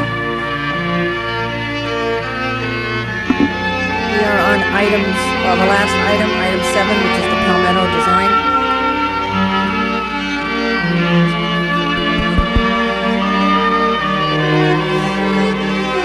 We are on consideration on the agenda, item 7, which happens to be the Palmetto streetscape design recommendation. Proposed action, move to approve the proposed revisions to the original 2013 Palmetto streetscape plan as recommended by staff and the Economic Development Committee. Authorize the city manager to enter into engineering services agreements to revise the plans for an amount not to exceed $150,000 and to proceed with the advertisement of the project for bid. Staff, please. Madam Mayor and City Council, I'd like to introduce myself, Ann Stedler, Economic Development Manager, and with me, Director of Public Works, Van Ocampo. As you said, this is about our streetscape, and people who are here and who've paid attention to the streetscape and the intricacies of it understand that it's rather like a puzzle. It's not even too far afield to say it's full of interlocking parts. So I wanted to say with gratitude that the cooperation and teamwork that we've been able to exercise over the last few months as we've reviewed the streetscape with the Director of Public Works and the engineering staff at Public Works has been very gratifying. And the reason that is so important is because the streetscape has to work for all of the engineering requirements that are obvious, but also for all the consumer and business requirements that are obvious. So we've made an effort to coordinate on those multiple agendas. Thank you. One of the reasons that both of us are at the table is that I'm going to approach the conversation from the standpoint of the consumer, perhaps, or the user, the experience you would have on Palmetto. And obviously, we can't achieve that experience without a solid engineering underpinning. So if we have questions or we need to amplify our conversation in any way, we'll do that with the engineering expertise as well. First of all, let's talk a little bit about our goal. The goal that we're talking about tonight is a complete delivery of the Palmetto Streetscape Phase 1. Council gave us explicit direction in February of 2015 when you made this one of your top 10 priorities, explicitly Council Priority number 2. The objective this evening, therefore, is to take steps moving forward to that goal of delivering Phase 1, and to do it in a way that delivers the biggest bang for the buck, the greatest value to this community. I want to add that our plans are still, as they have been over the last few months, to go out advertising for bids in October of this year. We're not talking about changing that schedule. We're talking about how we deliver the project. Next. In terms of context and significance, this idea of a new streetscape for Palmetto is really rooted in the general plan that calls for Palmetto to be a main street for this city. That's the larger agenda, and a streetscape is one component of that. The planning for the streetscape started at least in 2006, and it may have been earlier. The plan began with a citizen committee appointed by the council, which was known as WestPAC, the West Sharp Park Citizens Advisory Committee. And at the heels of the WestPAC work and recommendations, a design was developed for the streetscape. Subsequent to that work being completed in 2013, there was a delay in the project moving forward. Perhaps it was coincidental with the fact that there was a change in staff at that point in time. Knowing that there had been that delay, when the council moved last February of 15, to move forward, they asked the Economic Development Committee to please play a role in bringing this streetscape forward to fruition at this point in time. Would the EDC, council asked, please make visits to the Palmetto businesses? And number 2, would they please examine the Palmetto streetscape and make any recommendations appropriate to bringing it forward and getting it accomplished. The stakeholders in this picture are many. Naming a few of the dominant stakeholders here, they include merchants, the commercial property owners, the adjacent residents and neighborhood residents, and of course I've mentioned earlier the specialized role that the Westpac group played. For all of these reasons mentioned here, including the general plan designation, Palmetto is much more than a streetscape. And in this case, we in some ways are recovering from a history where we haven't moved the streetscape forward. So we recognize tonight that we are honoring our community and the goals that it has set, and to do that we need to complete this phase one. And in that process we're building relationships, and in the purpose and orientation of the Economic Development Committee, building them so that we have a lasting relationship with those businesses. And finally, we're expecting to coordinate the improvements on Palmetto with the similar high priorities of the council for this area, which includes the Beach Boulevard development and the proposed library on this site as well. There's been quite a bit of progress to date. The undergrounding, remove the wires, the overhead wires is complete, and once the streetscape starts and the new streetlights are installed, the last of the old poles can come down, the old wooden poles. The streetlights that we've just mentioned are actually in stock and purchased. The budget has been approved, and the council is aware that that includes three components.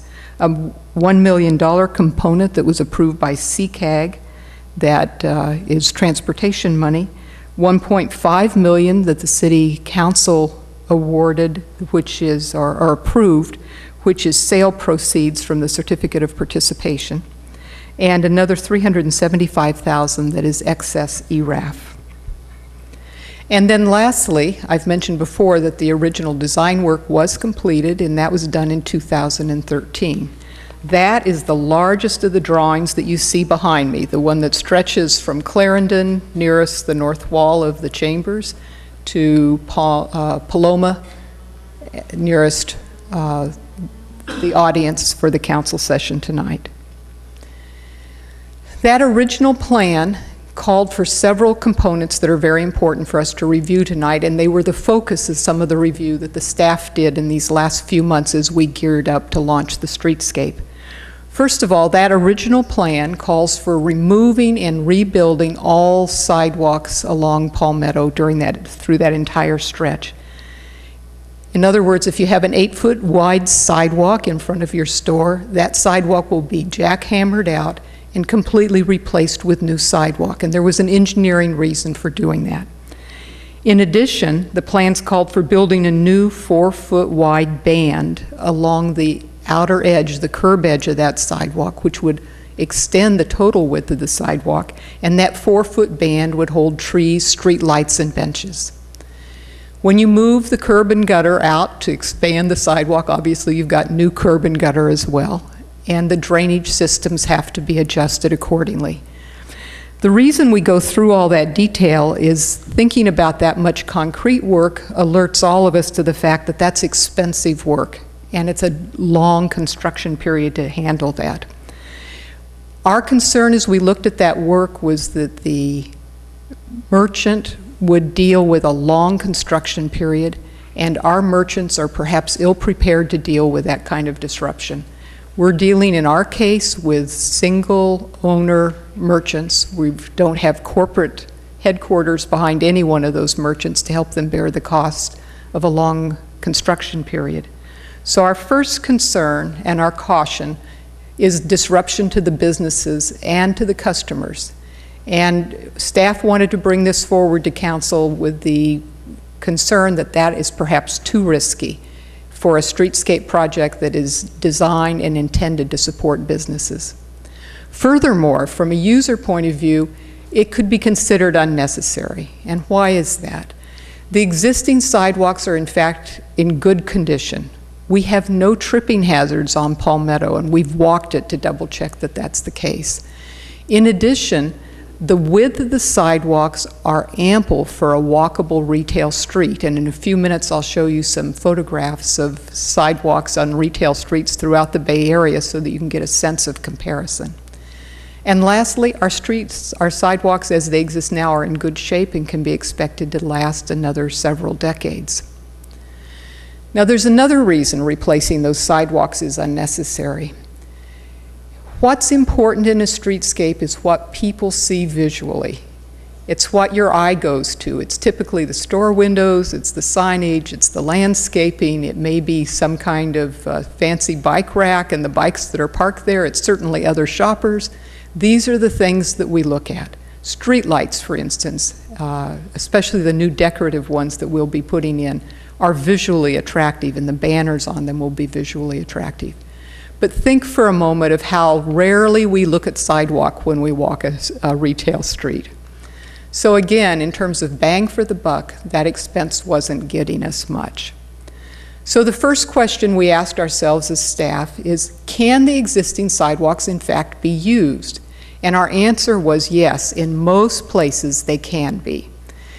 We would recommend, and this is part of the recommendation before you tonight, that the city change its approach to this extensive concrete work and instead construct only the following things: corner bulbs with wheelchair ramps and planting areas, driveway replacements where an ADA requirement is not met by a current driveway, and lastly, replace those streetlights as we've intended all along, and in this case, put those streetlights just outside the curb so that they're not blocking any of the walkable area of the sidewalk. And I'll show you a picture of that application in a moment. Now, the next few pictures are going to be of sidewalks in thriving retail areas in the Bay Area that have narrow sidewalks. Obviously, the distance between one very mature sycamore and a lovely batch of fresh fruit and produce is much less than the 8-foot width that we have on most of our Palmetto sidewalks. And in this case, on Piedmont Avenue in Oakland, the view of the camera makes this look wide, but this sidewalk is under 7 feet from curb to the front of the restaurant. And in this case, Solano Avenue in Albany, you can see the sidewalk overall might be as wide as ours, but the distance between the bench and the street light or the street tree is different. It's much narrower. We will end up having more width on our street than is shown here. And lastly, you may recognize this because it's close to home. This is a section of Main Street in Half Moon Bay. And again, look at the post of the sign that's just down the block and then the outline edge of that cafe table. We will again have more open, clear sidewalk width than in any of these examples. The next two pictures will show you the application of putting a street light outside the curb. In this case, on University Avenue in Palo Alto, you can see where the trees have been moved off the curb to allow for clear pedestrian use of the sidewalk. We expect to do the same thing with the streetlights. It will not significantly interrupt the amount of parking that we can get in a parallel parking situation, and it leaves the maximum area clear for the pedestrian on the sidewalk. This is another application closer to home in North San Mateo County. You can see in this case it's a street sign that's been installed. So moving ahead, I want to speak to just another aspect of the original plan that we think merits some attention and some change. We've mentioned corner bulbs, and we know that they're important for safety because they create a lot of visibility for the pedestrian and helps control the vehicular pedestrian conflict. So we're not at all suggesting that we take away any of the corner bulbs, but some of those corner bulbs on the original plan are extra large. And in 5 places, we have what we call mid-block bulbs or mid-block plazas. And in those cases, all of those take up area that could be used for parking. So if we look at our next slide, it includes some information about how valuable the parking is in a retail area. First of all, convenient parking is extremely critical to retailers. The replacement cost of parking, if we were going to put an above-grade structure, is about $30,000 per space, plus the cost of the real estate. And the mid-block plazas themselves not only could perhaps be better used for parking, but it's reasonable to question their value on a Palmetto block. The Palmetto blocks are unusually short for a retail street. Often you have 200 feet and more, up to 300 feet for a retail block frontage. So if you're trying to create a seating area mid-block for people to stop and rest, in a Palmetto grid the size that we have, you could easily do that at the corners rather than putting in a mid-block plaza. So the second question we raise is, can the parking that's needed replace the mid-block bulbs and some of those larger corner bulbs? And we believe the answer is yes. And a little later in the presentation, we'll talk about one of the alternatives you have for creating something like bulbs that can be valuable to a retail street. And thirdly, I want to raise another concern and caution. One of the efforts the Public Works Department has undertaken over the last few years is to watch what's happening with construction costs. We all know that the Bay Area is a very strong construction market at this point in time because the demand is so high for contractors and construction materials. One of the facts that Department Head Ocampo identified earlier this spring was that 2 of our peer cities on the peninsula released advertisements for public works jobs, and those jobs came in at 25 in one case and 30% in the other case over the engineer's estimate.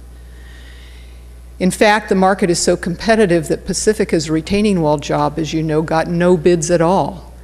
So we're concerned in this environment that the costly portions that I've just been describing, the extensive concrete work in the original plan, will easily put us over budget because the construction costs are continuing to accelerate.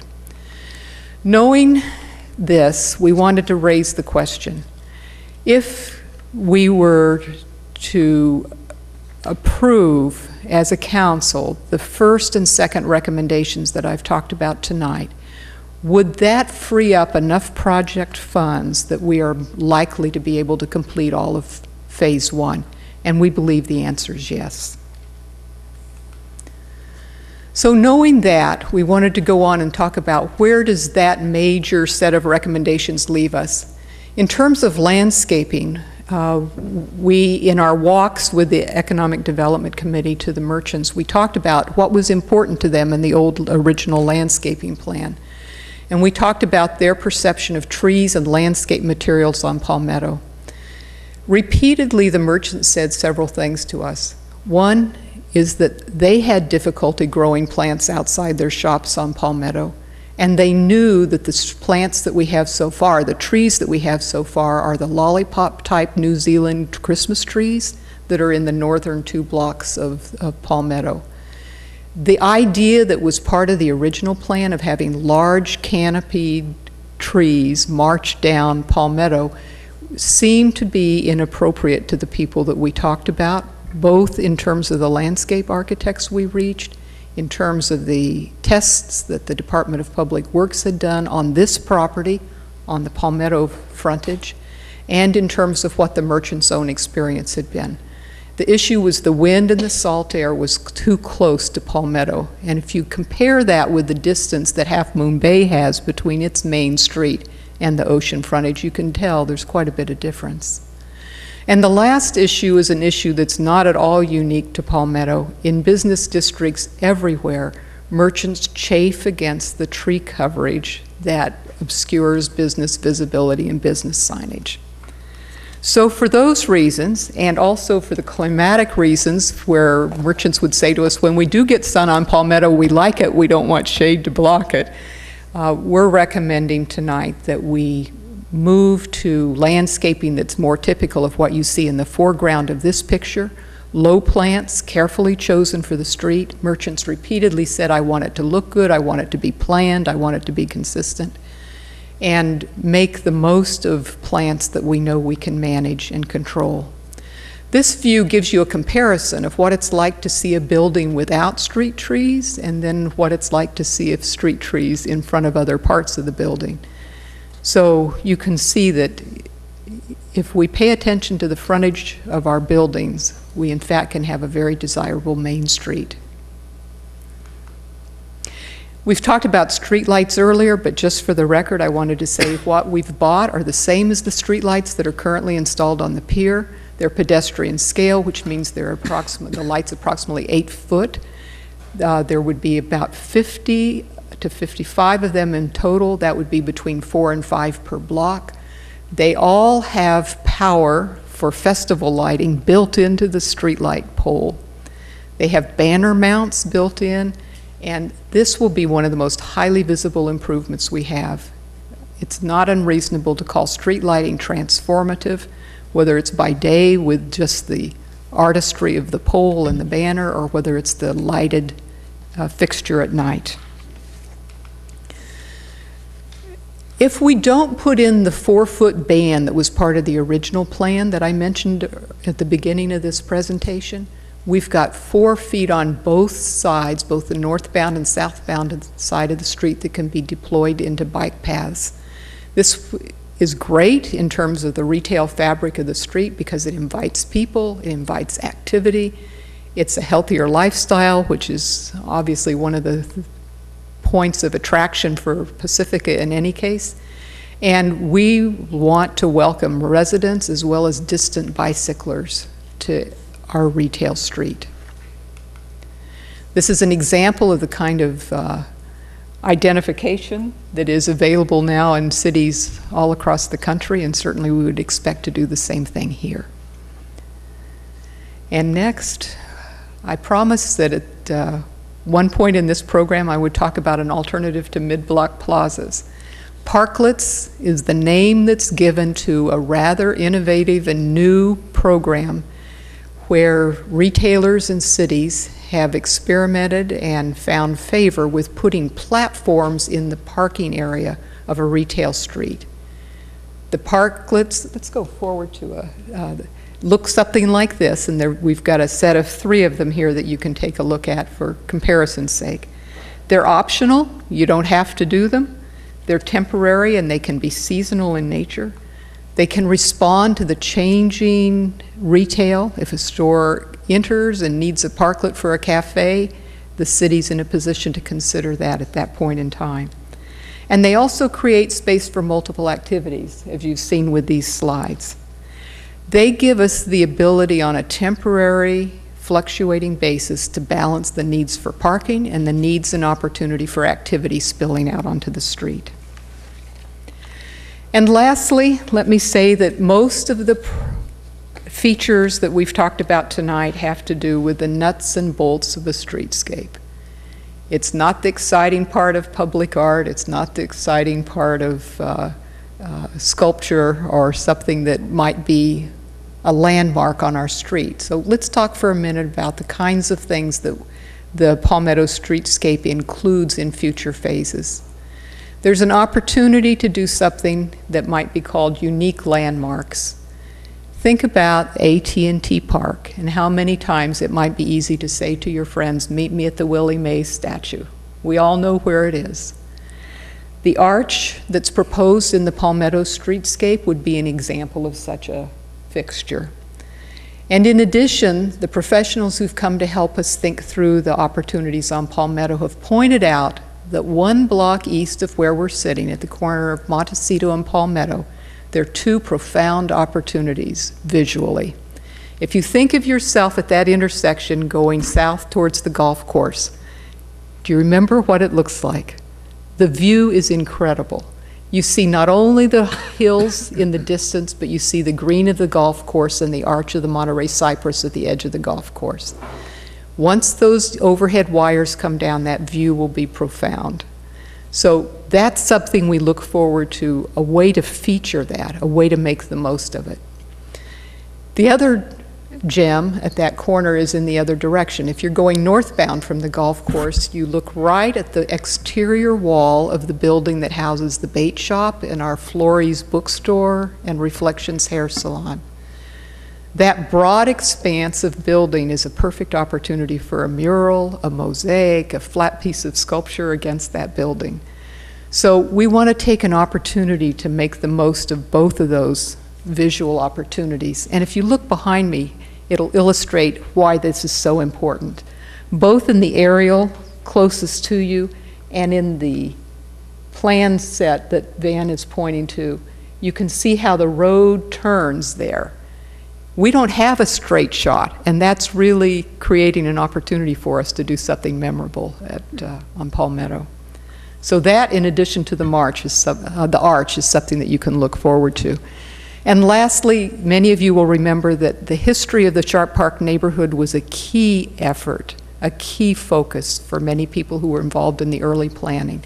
And that's also something that we look forward to dealing with as we memorialize history in the future phase.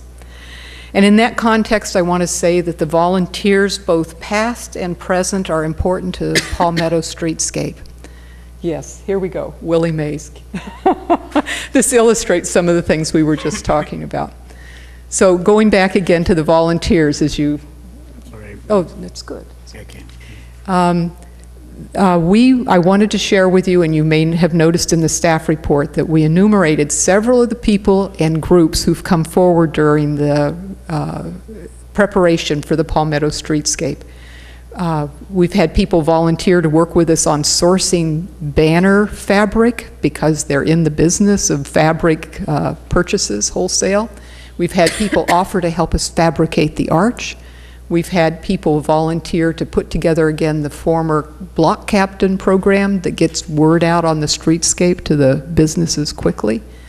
And last but not least, Pacifica's chapter of Rotary International has formally taken action to adopt Palmetto as its multi-year streetscape project. This is a big step forward to emphasize the community support and also the opportunities the community has for Palmetto. Let's go through some of these pictures. We put Willie Mays in here for the good of the order, right? And then this is one of our own murals. This is the one at Sanchez. Of course, there are three. There's the whales near Oceana High School, thank you.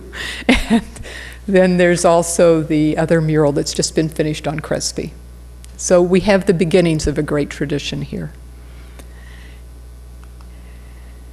Now, in terms of summary, I just want to encapsulize what we've talked about. Thinking from the point of view of the pedestrian and the benefits the pedestrian would experience. The sidewalk is ample and will accommodate retail activity. The streetlights go without saying, you've seen them on the pier. The power for festival lights that will be available on those streetlight poles. Landscaping being tailored to our climate and to the corner bulbs where we're able to locate them.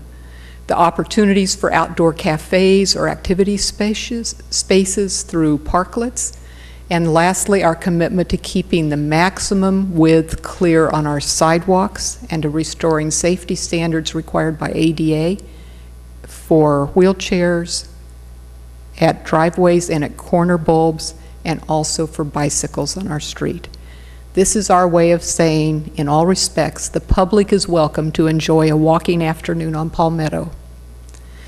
From the standpoint of the merchants, there's also a series of benefits. There's less disruption, first of all, which is hopefully a reason that our merchants will stay in business and develop larger consumer bases during the years ahead.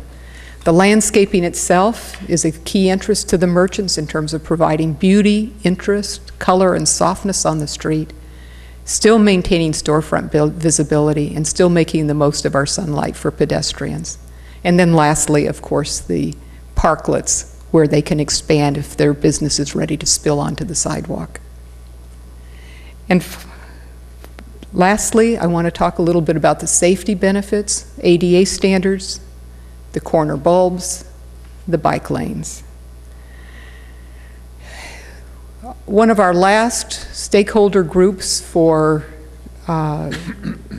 streetscape includes this team who's here represented as we speak tonight. Our maintenance costs with these recommended changes will be reduced because drainage is simplified, the new pavement is easier to maintain, and in fact, let me back up. I didn't mention that we believe we'll be able to do a full AC overlay. That was in your staff report, but let me add that verbally. That new pavement will be easier to maintain. The absence of tree trimming and tree root control and correction for that problem will be a huge ease in maintenance cost and time. So we're expecting with this streetscape proposal and these recommendations to achieve all the goals for phase 1 and to do them within budget. And we believe that it's a plan now that is better tailored to the street just a block from where we sit. We're happy to entertain your questions. We've got some specific engineering drawings that we can look at if you want a little more detail on what we've talked about. And we've got maps behind us that we can use to explain any details you want to delve into. Thank you, that was excellent. Questions from council? Mayor Pro Tem O'Neill? When we had met and you talked about this, you hadn't really, I don't recall you mentioning the parklets. How many do you think per block you would have, or is that still to be determined? I think it's to be determined even if we were 15 years from now, because retail fluctuates. So if you have a merchant that's opened a cafe and is thriving with it, that merchant can be expected to be a good candidate for applying for a parklet and wanting to bear the cost of putting the parklet in. So similarly, if that business changes or if it moves to larger quarters, it may well be that something more modest will fill its space, at least initially, and maybe the parklet's inappropriate. So I would expect with the parklet for you to see shifts over time, and I wouldn't constrain it with how many per block. I think we need to always be balancing how much parking, how strongly do the merchants and the community feel about parking in comparison with how many parklets. And one question I've never heard is, where would you put the arch? The arch will be situated at the location. On the north end would be at the first block, which is at Palmetto.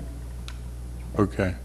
And then the second one, instead of putting it here right at the end by Clarendon, what we intend to do is move it across Clarendon instead of putting it on Palmetto by Clarendon, because there's nobody, I mean, no one can actually see it if you're putting it across Clarendon, so you might as well put it, by Palmetto. So as you're coming from either, 7-Eleven there, you can actually see what the arch says. Okay. And what are festival lights? You talked about them on the light poles, and I don't know what those are. Well, what those are the street lights will be provided with outlets at near the top where you can hang festive lights. Let's say it's Christmas or something like that. Those are decorations that you can put in, and you can plug in the lights so that they become more festive. Oh, okay, so it's just an outlet that you would... It is just an outlet that we're going to be putting in or providing so that, we can hang at a later date. I mean, whatever the season is or whatever the festivity is, you can hang your decoration and provide some lights. Okay, all right, thank you. Councilwoman Irvin? I want to thank you for the very insightful and comprehensive discussion here. It's very helpful. I know initially when I first heard about this, before really evaluating anything, I was a little disappointed to know that we couldn't do everything that we had originally intended, but after hearing the reasoning behind these changes, it is very evident why we're doing these things. And one of the questions I had was, do the merchants tend to understand and agree with the changes, for instance, the sidewalk not getting redone, things like that? We did the outreach that you're aware of through the EDC. We've reached not all the businesses yet, but as more than half. Okay. And in most cases, we've reached them more than once, so that we've had a chance to explained the project, and then they've had a chance to say back to us, you know, on second thought, I'm worried about this, or what about... The most remarkable reaction was how readily people wanted to see it happen, and how much they welcomed planning that would let us deliver the product results at a cost that was almost certain to be able to finish the whole project. So there was a lot of appreciation for that. There was less concern about width once it was explained how it would work, and once it was clear that the new band wasn't really a walking surface. It's paver set in stand, and it's the place where the street trees would have lined the street. So once we explained the balance and also spent time asking, what had your expectations been? What had your goals been? And overall, the goals were, I want a walkable street. I want it to look like we care about it. I want it to look like it's organized to be a pleasant place to be. I want it to be inviting. And then, by and large, people would ask, can we do something else? Can we consider a mural where I've got a blank concrete block wall? Can I help you with the banner material because I source that kind of fabric? So. No, I could completely imagine just the concern. And one of the things that also really struck me is the fact of how fast prices are increasing, and we will not be able to continue to delay this and actually accomplish this project. And on that note, I was wondering, what is the timeline for completing phase 1? And I'm sorry if I missed it in the report. Right, actually, with the revised plan, the construction period of what we estimated originally would be 18 months got reduced to about 14. We're expecting completion of the project like summer of 2018. Okay. That's what we have. And obviously, the construction period is, it has interruptions because of winter season and all the stuff. So if it's raining, then, we have to not be working that particular day.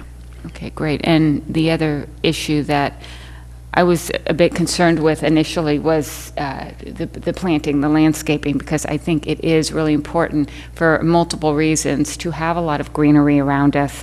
But we have to be realistic, and I've learned this on beautification committee. We're constantly talking about planting that's done in and around Pacifica, and some of the plants that were originally chosen don't necessarily survive because of the ocean air that we have, and we have to replant and trees that are in certain areas it's too windy for.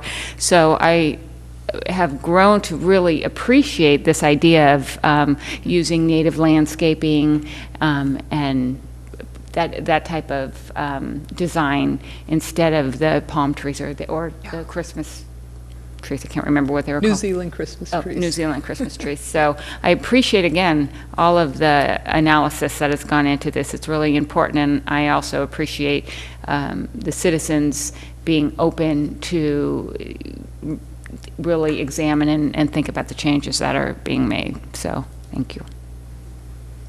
Thank you. Councilman Keener? I just have one question. You mentioned the streetlights, and I was sort of unclear exactly where they're going to be located. Let's go to the next. No, okay.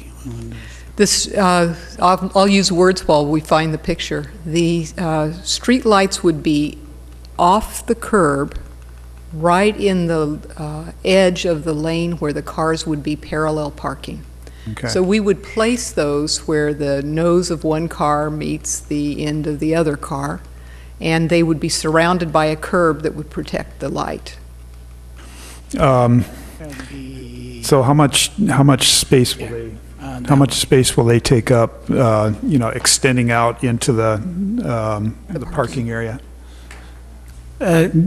They'll be around 4 to 6 feet extending, because you have the width of the gutter, which is already 1.5 feet. And that's how it's going to be extended. So you're asking how protruding it would be. It will not be encroaching on the bike lane. It's basically in line with what the width of the car is, keeping in mind that the gutter will still flow behind it. I'm looking for that picture. Actually shows There it. it See, goes. this is a good. Yeah, this picture. So you still have the gutter. The gutter is about 18 inches from the face of curb to the back of that. This is that location where you're going to put in your street light. Okay. And this is about, like what I mentioned, it's about, from here to here is about 6 feet. But keeping in mind that 18 inches is already allotted for the width of the gutter. So it's basically the width of the parking area. That is correct. So the bike lane will not get interrupted. It will be continued. And the same thing with the bulb outs. The bulb outs would be trimmed back from the originally proposed plan of 2013, thus allowing the bike lane to go through the intersection. Okay, and there'll be 4 or 5 streetlights per block, right? That is correct. And that would be on 4 or 5 for one side, or 4 or 5 for including both sides? That would be on both sides. It would really depend on where the opportunity will present itself, particularly, keeping in mind the parking spaces that will be provided. Yeah, okay, good. Mayor Pro Tem O'Neill? I just kind of want to, I know we've gone over, during our meetings with the funding cycle and construction cycle, but just to kind of clarify for the public about that. Now, my understanding is we've allocated 1 point some million, right, from the ERAF funds from the city, and that's what 1.6. What we have allotted, or council has allotted, is 1.5 million is the certificate of participation, but what is from excess ERAF is 375,000. Okay, so the COPs that were issued way back when, and then the 375 from ERAF, and then we've been approved, if I'm correct, for $1 million grant from CCAG. That is correct. That is through the One Bay Area Grant Program of CCAG, $1 million. And that is supposed to be able to be received in October of this year. Yes, actually, this week we will be submitting the request for authorization to proceed, and because we have to do it as soon as possible. Okay, because that was going to be my next question. So you've been working on the for lack of a better word, the blueprints, the drawings, the engineering, so that we could do the bid process in October once we get the grant. That is correct. We are so going you can hit the ground away. running. Yes. Okay. So then we get the check for 1 million, plus we have our money there, and you're going to issue a bid. Now the RFP would be what, about 90 days? Let me just not really correct, but mention that the grant is on a reimbursement basis. What they would provide you is the authorization to proceed with the advertisement of the project, but as soon as you get invoices, you pay it first, and then the proof of the invoice together with your canceled check gets sent to Caltrans for reimbursement. So it's not like you get your $1 million check right at the beginning. It's like I said, it's on a reimbursement basis. Okay, so it's pay as you go, and then that is correct. Okay, so then we have we've accepted a bid, and then we start a work date. So your estimate, what would be your estimate that like the ribbon cutting starts? Okay. We're thinking that our current schedule takes us to about first quarter of 2017. Okay, so sometime between January and the end of March. That is, all of it is like weather permitting. You have to advertise for at least 30 days, and then we have to go to council for the award of the contract. Okay, and then how long do you see the construction period being? We're anticipating that construction will be around 14 months, but again, during the period of last weekend in September where we have the Fog Fest, we will stop construction a week before to make sure that the street is usable and there are no hazards for Fog Fest, and then continue right after that. So during the construction, do you think it will be phased in, or will you finish one block and then move on to the next block, or is it going to be a little bit done in each block? Or it depends on the item of work, because this project is supposed to provide the electricity for the streetlight, which means that you have to trench from one end, from where the streetlights are to the source that is provided by PG&E. But the thing that is, the one that will really trench the entire street in its entirety is actually the installation of the reclaimed water line that is for the purpose of irrigating the planters at the bulb outs. So, so imagine, for us to install that purple pipe from Clarendon, where the source is right there by the golf course, all the way to Paloma, then that would be a trenching. Okay, so then pretty much we're looking at construction starting maybe first quarter 2017, and you said 14 months. 14 months, of that's a construction, so conservative we're estimate. probably looking summer of 2018. That's right. It could actually be up and running, right? That is correct. Okay. Is there any other, I'm doing this more so that everybody kind of has a framework and idea of what to expect, for the merchants as well as the residents and people just coming down Palmetto. Okay. All right, then, thank you. Councilman Keener. Mayor Pro Tem O'Neill's question raised one in my mind, and that is the water for the irrigation of the landscaping and the bulb outs and wherever else. You mentioned purple pipe. Will that be reclaimed water? That is reclaimed water. Great. Thank you. And the streetlights is going to be LED. Just to add. Councilwoman Arvin. One more quick question about the bike lanes. So they're going to be placed, it looked like, probably in the center of the street, so not to be in the same area as the parking, and The bike lane will be in between the parking lane and also the travel lane. So there's that 4-foot space between where the cars are parked and also where the cars travel. Okay, great. And I know that's what they do these days. It's not very safe the way they used to be, where they were along the sidewalk or, they next to car doors and things like that. So I was really happy to see the bike lanes being placed very strategically. I'd love to see those. So from the face-up curve, you will just like this. Look at that. So just like this. So you'll have the parallel parking, and then you have 4 feet of space that will be designated for bike lane, and then you have the travel lane of another 12 feet. The bike lanes will be painted green, I'm sorry. And is that something that, do you think eventually we could do through, it will be extended, if it's extended, we'll always have that same look? It'd be nice to be. It can be done that way. Okay. Yeah, right, just like that. Great. Was that it? So seeing no more questions, I'll take it to the orals. So if you haven't put in a card and you want to, please just bring it up. Eric Rushames, Robin Renils, and Sue Beckmeyer.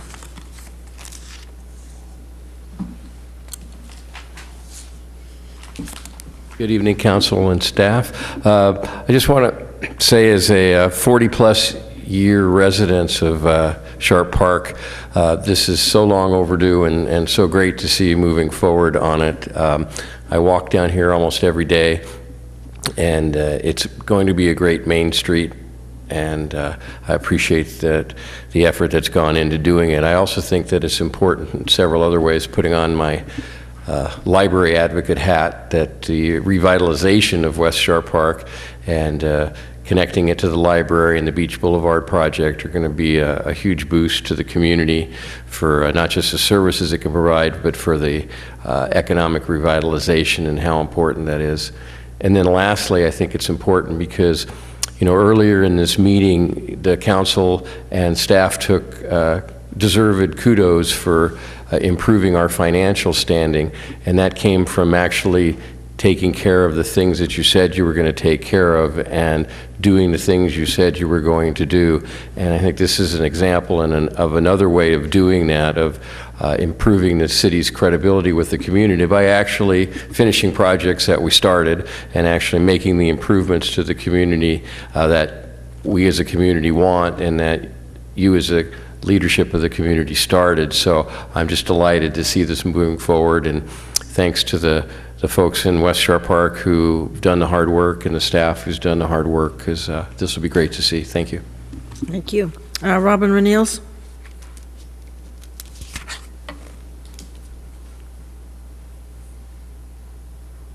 Good evening, Council and staff. Robin Renils, Lakeview Avenue, here in the neighborhood. I've got to wear two hats tonight, and one is I am on FogFest board, and I've been asked to represent, pass on some information regarding the meetings and the discussion of this presentation and changes regarding the streetscape. And first thing I want to say is that I'm completely on board with streetscape, been supporting it for many years, ever since we had the vote 20 years ago to move the sewer plant out of this site, and complete respect for Ann and her contact and work within the community in order to accomplish this. FogFest has looked at this and met with Larry, and we just want you guys to know that you've been very successful at keeping the street open when it's time for FogFest, as long as the work has been done, as far as the undergrounding. With the bulb outs, the bike racks in the street, and the parklets, which is a new addition to this, the board has estimated that approximately 70 vendor booths will be displaced from this work on the street. Now, FogFest would not be able to be viable with the loss of 70 vendor booths and still be able to contribute to the community and pay the bills and have something left over to give to the nonprofits. So in saying that, there would just need to be some different type of a discussion in terms of where those booths might go, most likely expanding FogFest out some way further out into the neighborhood to accommodate that, to keep the FogFest viable. And so that's something important that they wanted me to mention. So yeah, those spaces, of course, when we're putting things in the street and the bulb outs, that's going to affect the vendor spaces. That's my FogFest hat.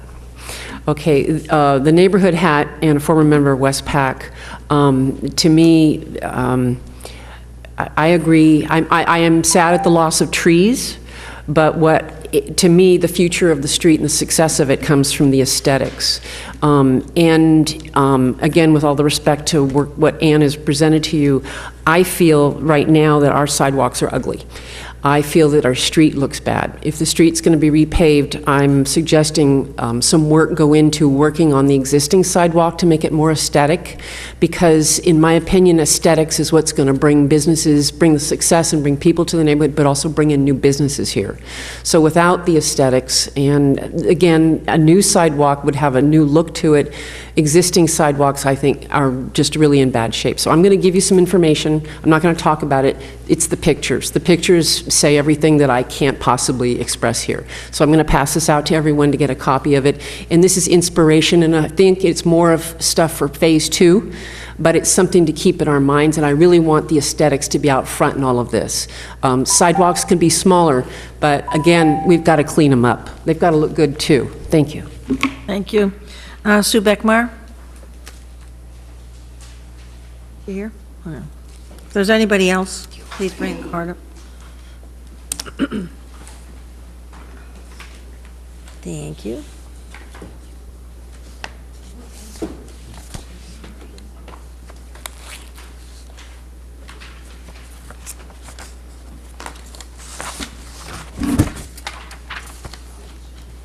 Hello, I'm Sue Beckmeyer with Pacificans for the new library, and I support the new library in Pacifica.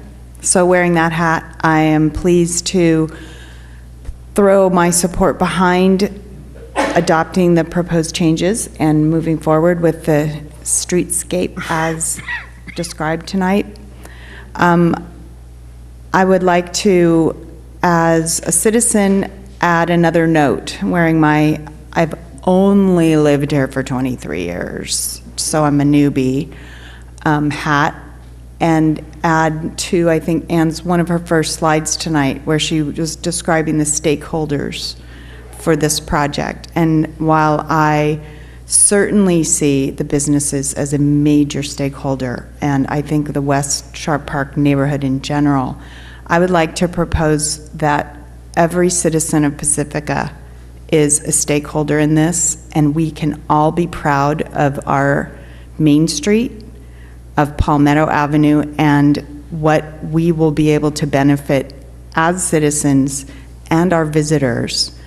As a citizen, having the library at the end of Palmetto and being able to walk along and shop and grab something to eat is a big, big plus. And we know from looking at library studies that when new libraries are open, the foot traffic increases dramatically in the nearby neighborhoods. So knowing the timeline as described, confident that we're going to be moving forward with a new library after the streetscape is completed, this phase of the streetscape. I look forward to seeing all of that coming together for a revitalized Palmetto Avenue. Thanks. Thank you. I don't see any other go ahead, Chuck.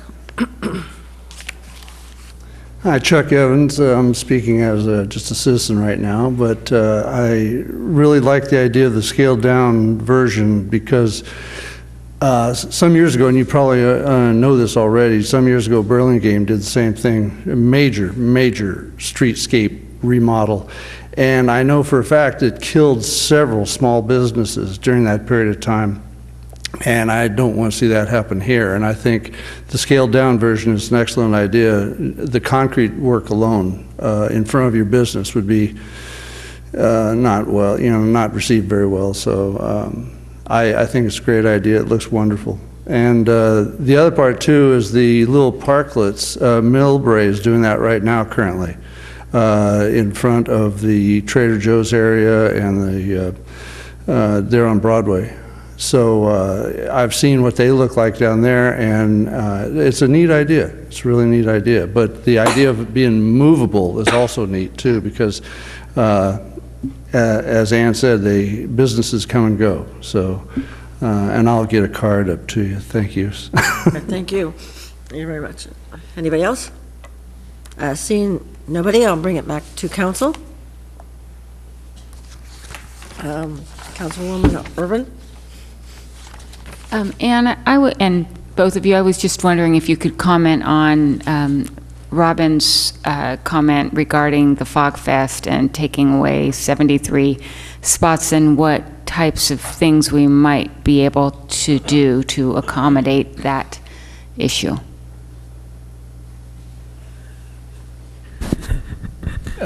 First and foremost, with the revised version of the plans, the bulb outs at the corner, number one, the parklets are getting eliminated, so which means that's additional, spot for Fogfest booth. And how many approximately? They're like about five, but depending on the layout, they can translate to two spaces. It depends on the layout. So that's one. Second, with regards to the bulb outs with the revised version is actually getting trimmed. They're only not only getting trimmed back, but at least also decreased in size. So in a way, it lends itself to that. For any further extension, we met with Mr. Passmore.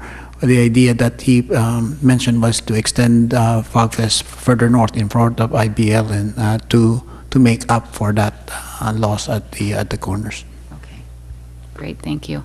And I just also like to say, and I agree with several of the speakers, we're really talking about enhancing the quality of life for people in Pacifica and our economic sustainability. And in so many ways, this is moving the city forward, and it's a smart plan and smart growth for our city in a beautiful, charismatic way where we are retaining the culture of Pacifica and really keeping that in mind, building this. So I agree, and I tend to be incredibly excited about a project that can offer so much to our community with the library connected to the Beach Boulevard and Palmetto streetscape. It could just really enhance what Pacifica can offer to both the citizens and tourists, and while really retaining who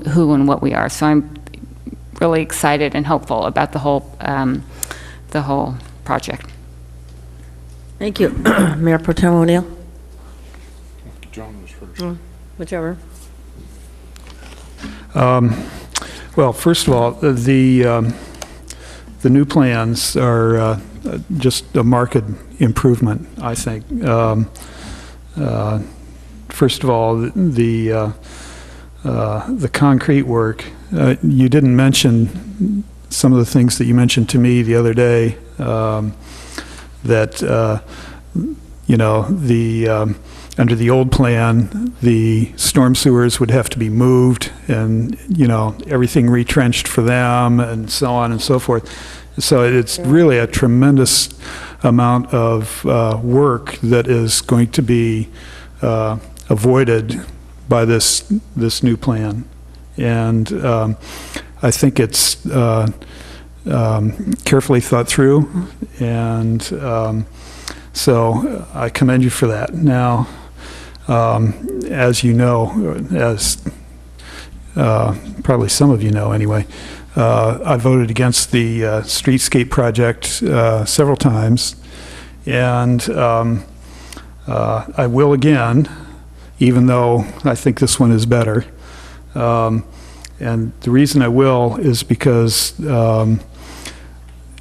our budget is really constrained. And my feeling is that we should dedicate our funds to more pressing needs, what I see as more pressing needs, the condition of our streets, the conditions of our defenses against the sea, things like that. Kudos for the improvements. I wish you luck, but I'm going to vote against. Thank you. Do you have anything? Go ahead. I certainly agree with a lot of what my colleague Councilman Keener said, in that we do have other pressing needs, but also the definition of insanity is to keep doing the same thing over and over. And the town has never invested in itself, showed confidence in itself that they wanted to move forward. And I just think that voting no is you're showing a lack of confidence and trust in the city, in the city itself, and the citizens of the neighborhood, and everything. And I think that in order to get the revenue to fix the streets, I think we need to make an investment. We need to increase our tax base, and I think this is a vehicle that will help us do that and accomplish it. So that's why I'm voting yes. Palmetto has always been one of my very favorite ambitions or goals, and I think the revision is very helpful in that we can actually move forward and get further and still keep our aesthetics. I think the aesthetics obviously is extremely important. I think we all agree on that. Very happy to see so many people come forward to offer different ways of helping. Also, our city manager learned more about this parking app, which I really think is going to happen. It's going to be, parking apps are going to become much more common in the next year, actually. So we will, I think, optimistically have less worry about parking spaces. Parking apps are starting to be used in San Francisco and other areas. You actually use your phone, and so there's parking spaces, and you won't have to worry about a garage, because the parking spaces, as soon as one comes empty, your telephone will tell you that you can go to such and such a block and replace that. So all these things are happening at the same time. I like what Robin, the different colored things that came up here for the sidewalk. I think those look rather simple, actually. Maybe I'm thinking of, like, what do you call them? I guess it's getting late. Art on the ground. We could even get murals, I guess. Murals in the sidewalk. And what was the other thing? The low plants are okay. I can understand that, as long as there are plants, greenery. small shrubs perhaps in there, things that will survive and thrive, and that the merchants will be taking care of them. So I guess that's one thing I really also liked here, is that you spent so much time talking to the merchants as well as to the residents, and I would want to see that kind of engagement of the residents, obviously in this area, but all residents, and the merchants themselves, so that all of us, and those in particular, can be an integral part of moving forward. I think that's a very good step to take, and is very, very helpful, and will help us to keep moving. Just a thought on the loss of the 70 sites. The Little Brown Church, was so well done by the Historical Society, and they opened that, and that's over here. So I was thinking that you could, I don't know, maybe the residents will be very mad at me, but making a turn to have some of the booths go around to the Little Brown Church. So the Little Brown Church isn't there all by itself. The road actually may go, I don't know if there's room for that, but something of that to spread it out. So I think that was mainly what I had to say. So I'm very happy to see this going, appreciate all the hard work and the engagement of community members. I'm optimistic. I really like the fact that it's going fast. I think I said that before. I think that'll really help our economy and our image here in Pacifica in many ways. And as we said before, one of my worries is, are we planning for what kind of businesses to supplement what we have? That's my only worry, is that the land isn't going to be brought up and there are going to be condominiums everywhere and no unique extra shops to complement what we already have. That's my only ongoing worry. And I think you said that's being addressed as well. So, Councilwoman Urban? Yeah, I'm just ready to make a motion. Yeah, please do. Okay. I move to approve the proposed revisions to the original 2013 Palmetto Streetscape Plan as recommended by staff and the Economic Development Committee. Authorize the city manager to enter into engineering services agreement to revise the plans for an amount not to exceed $150,000 and to proceed with the advertisement of the project for bid. Mayor Pro Tem O'Neill? I second. You're okay, call for the vote.